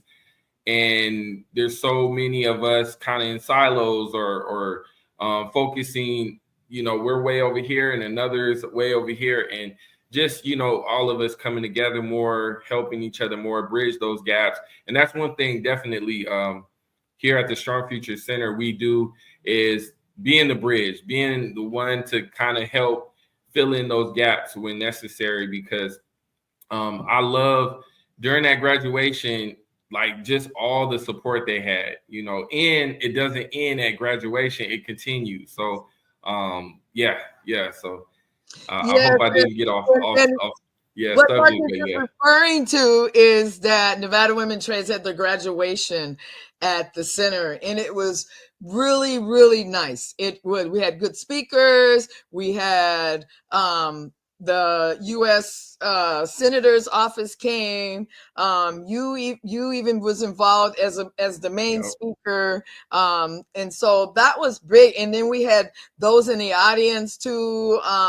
That were there to support. We had Dr. Sandra Cosgrove from CSN, and we had a regent there, Laura Perkins. We even had oh gosh, there's another one, another organization, not I want to say Oasis, but it's not that. But we had some other community partners there, and it's just really nice to see how. And then we had all the unions, the 7 unions that got involved with helping these ladies to be on their journey and everything. So it's been it's a good program. I agree with you. And so my question to you is too, and you kind of answered it, but I want to hit on a little bit more. The challenges, though. What are the challenges? And I'm gonna say barriers, because there's 2 different things, right? There's challenges and then there's barriers, right? So let's okay. So let's do the barriers first. So what are the barriers that you feel and that are happening for the youth to be able to get into the trades? So one barrier I definitely will say is support. A lot of the students I encounter, whether not knowing someone in these areas, so they absolutely have no idea of even how to get started. So not knowing someone that can tell them where to go to enroll, where to find the information. Then the next steps is, it's very intimidating when you walk in the office, some of these offices where you're applying for a program or trying to get into a program. I would say those are definitely barriers. We always run into transportation as a barrier. And then, again, not to always go back to the women's and trades, is the academic part. Math, I get that question a lot, where we're offering or telling young people about an opportunity, and the first thing they say, do we have to do math, or do we have to do something related into academics? And after talking to them, I can tell that, say they had a hard time in grade school, high school, graduating, and now that's a fear that they feel like they're not. It's a barrier, and now it's a barrier where they feel like anything related to math or reading or writing, I'm not going to be able to do it. And they just completely turn away. They don't even try it. And that's why I say, again, one thing I love about the women's in trades is you have a person working with them step by step, talking to them, talking them through in those categories. I got a chance to sit in and listen.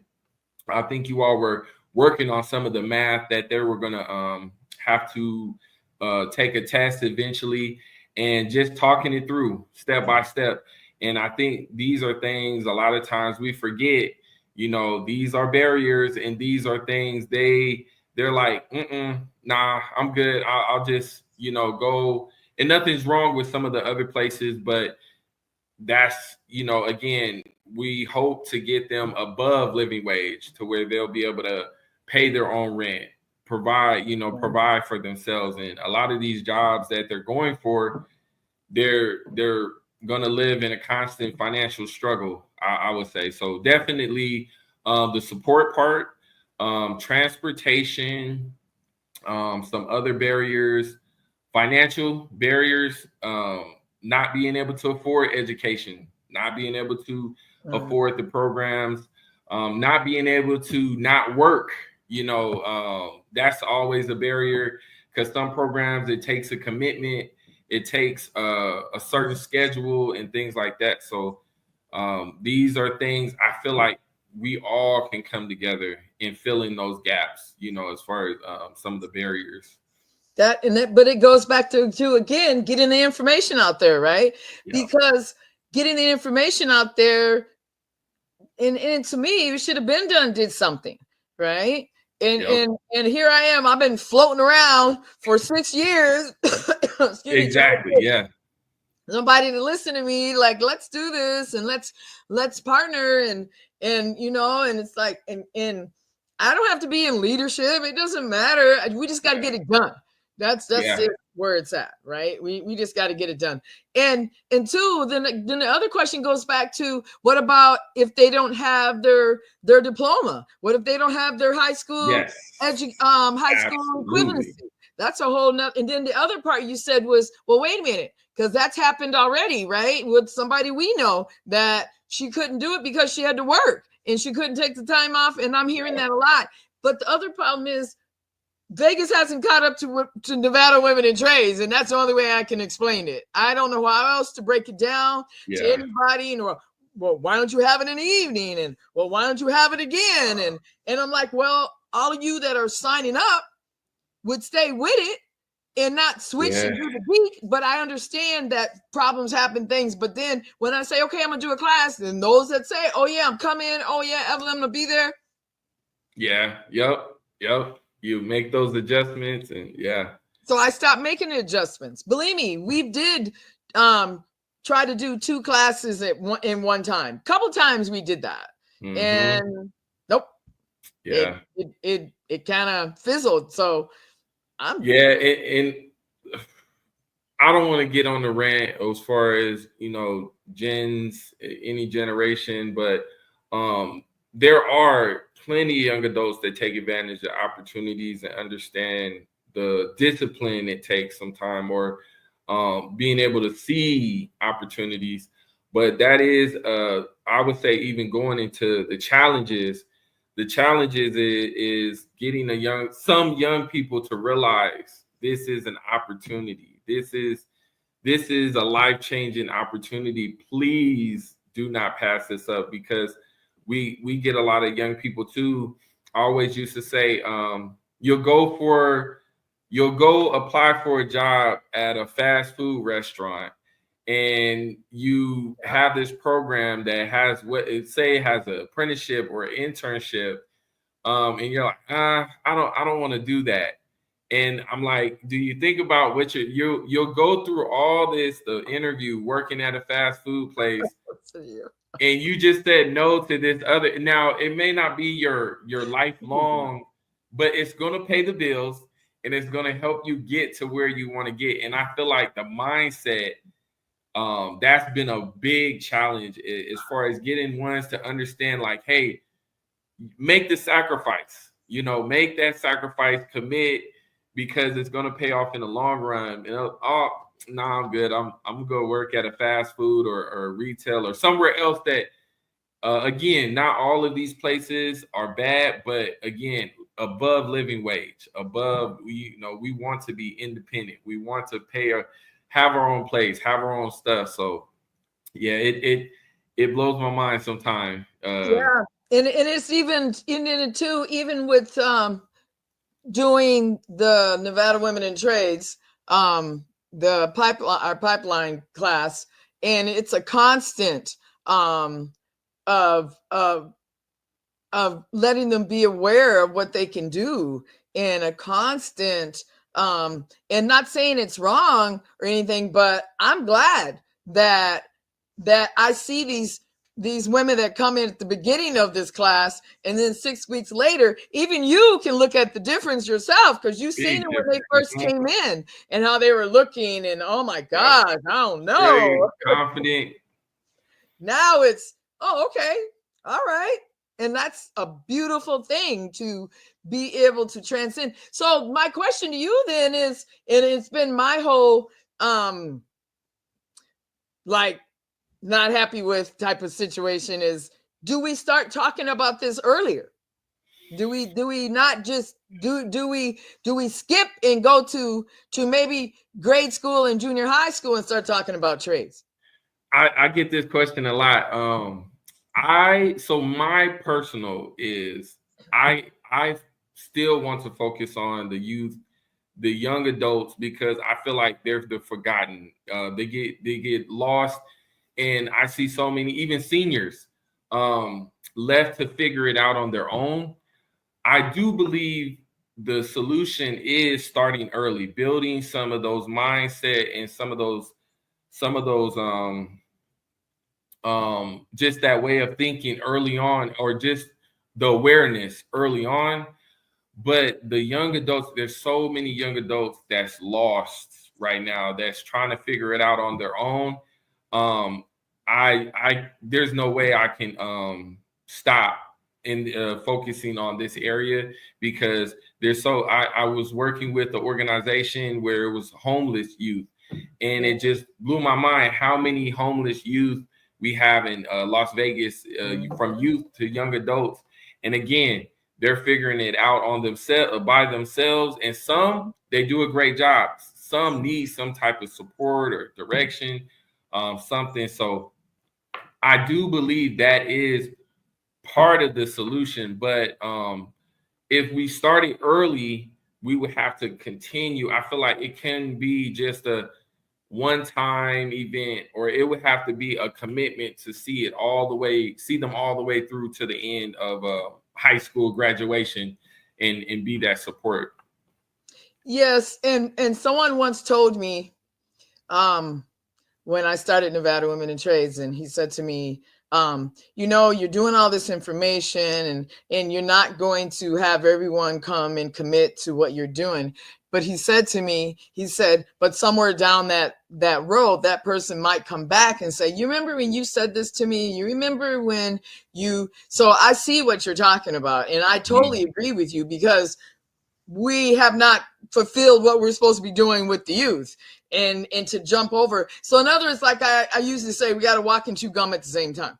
It's like we're just going to have to. Yeah. And some people don't know how to walk and chew gum at the same time. I'm finding out. I'm like, well, wait a minute. If we do this over here, we still got to do this. Then I get the look, right? Yeah. And you're like, you have to do both. Yep, I like that. Have to. And then it's like a confusion starts happening, right? And a sweating, and oh my gosh, and oh no, that means you have to work. Yeah. Yep. That means you got to do what you said you were going to do as a social worker, as a community support group, as coming out here, and as an assembly person, as a commissioner, as a U.S. senator. You know what I mean? You're going to have to start. And I think, and that's the other part, which brings me to the women challenges too. I mean, you're seeing that it's not just youth. And then you are been working more with Nevada Women in Trades. What are your thoughts on that for the women challenges and the barriers also for them getting in trades? Yeah, so I had an opportunity. I went to a conference. It was the last previous job I had, and it was focused on diversity, equity, inclusion, and it was just women, a women's conference, empowerment. And the stories I heard, like my mouth was like, the whole time, is you can say, oh, we've come a long way, but there's definitely more that needs to be done. But women in trades, my previous job working with IT, in the IT area, it was the same thing. Now the beautiful part is, people like you, Evelyn, have taken the lead on taking a lot of the punches and a lot of the everything to step in for them, to speak boldly, speak confidently, and not worry about what people think. I think for many, it's going to take that, because not every young person is willing to take that risk as far as speaking up, because everybody's going to think, if I speak up, I'm going to lose my job. Or if I speak up, I'm going to be in a certain area where no one likes me, or, but you can speak up, you can speak up. It's, again, that support part is huge, because if you feel like you have the support of somebody stepping in, and that know people that are going to get things done, but it really, I was like, wow, these are things that happen. I'm just going through my mind right now. but definitely I think it's going to be mainly about support, because young adults, the average young adult, they're going to think about, I don't want to lose my job, especially you're making good money, you're making pay. I don't want to lose my job. I'm just going to have to bite the bullet and take it. But we need more programs. We need more that understand your rights, understand what a person can or can't do. I remember me as a young adult, I didn't know rights. Luckily, I had very good boss that led me, but that supervised me. But I didn't know my rights. That easily could have been taken advantage of, or any of those things. So definitely the support part is needed in this women's empowerment. And that's, like I said, the beautiful thing I love right now is I see a lot of woman empowerment where women in the profession are coming together. Again, more. I think it's just more. We need to push and come. Not we, but women coming together. But it isn't we more. though. It is, because I said that at the graduation, the men are gonna have to pull some weight of this. It's just gonna have to be that. Educate themselves, and I would say that's a big part. Educate. You got to find the information out yourselves. You can't always ask, "Oh, can you tell me what are the issues?" You got to educate yourself, and I always go back to now even educating myself on what the issues are, whether it's race, gender, economic, financial, any of those, like educating myself and knowing what those issues are and what those problems are, asking questions, finding out, getting involved. So absolutely. The men too. Yep. Yes, because it's something though. You're right, because that's how they get you. They hit you in your pocketbook, and that's how they stop you from talking. And I even at the women's committee, and I'm going to mention 525 Women's Committee, and I said that, hey, I'm a retiree out of 525, and what can they do to me? You know what I mean? Use me. And even with what I'm doing now, like, I own my own business, y'all. I'm not working for you. I'm not doing that. And I'm being successful in my business, and I'm helping you with the economy, And so it's like, wait a minute, Nevada Women Trades done put about $3 million or so into this economy, and what's came back, right? But again, I got to keep moving, and I'm really glad to have came in there and actually talk with you, because I was hesitant to even have the meeting. I was like, here we go, gonna be another turn down. It's gonna be another, but it didn't turn out that way. And I really want to say I appreciate the business side, though. You know what I mean? It's like, we're all taking this personally. We all are, right?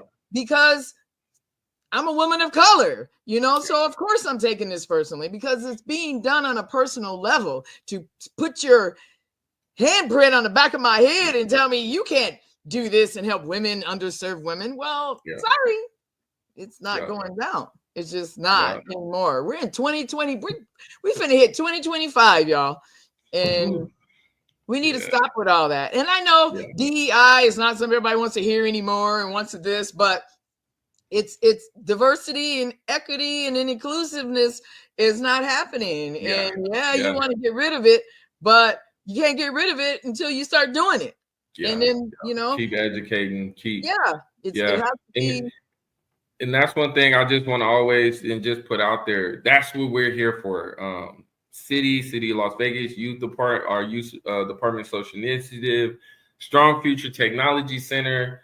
We're here to support and help those out there trying to help these folks in the community, trying to help bring everyone together. So we are here to support. Give your address again, or where you're at again, and where they can find you, and because we're getting ready to close out here, and just give a little bit more information to them, or emails or phone numbers. Can you please? Yes. So we're located at the historic West Side School, 330 Washington Avenue, 89106. You can reach me by phone, 702-460-5697. And also my email, msherfield@lasvegasnevada.gov. And reach out anytime, even if it's just questions. We're here to support. Yes, and we're doing something in March next year with the Girl Scouts at your facility. 6th through 12th grade girls going to learn about trades, and it's just beautiful what's happening at your location. And I'm glad that I found the diamond in the rough. And you've been with us. Yes. Black Women Civic Engagement. Next month, we're having a Black Women Veteran Roundtable in February. We're having, like you said, the women in trades are going to be there, and he's going to be a speaker for the women in trades we're going to have in March. So I just want to thank everybody for streaming Nevada Women in Trades and streaming Evelyn's Roundtable and everybody have a happy new year. And thank you again, Marcus, for coming on here. And please, again, come on and pay attention to Evelyn's Roundtable. And my mission statement is that we hold hands in empowering women to rise as we hold hands. And thank you, Marcus, for coming on. My pleasure.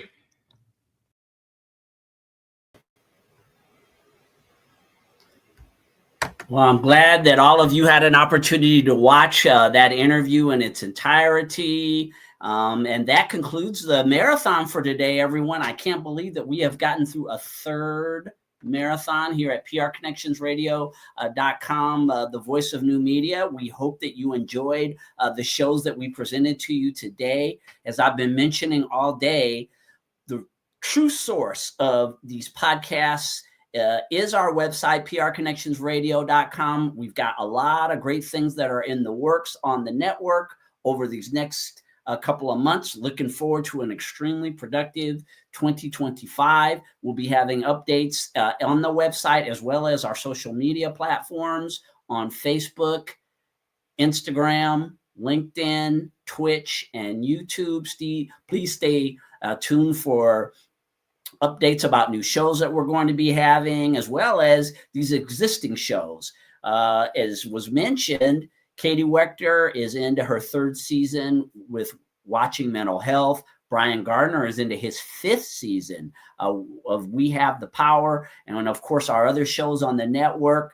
Please, thank you so much for continuing to support what we're doing here at prconnectionsradio.com. Hope you're having a happy new year. It just got started today. And just continue to support what we're doing on the network. We've got a lot of great shows, events, and things that we want to share with all of you in 2025. So take care of yourselves, and we'll see you on the next show here at prconnectionsradio.com, the voice of new media. PR Connections Radio thanks you for watching this podcast. Check out more episodes of this show and our others at prconnectionsradio.com.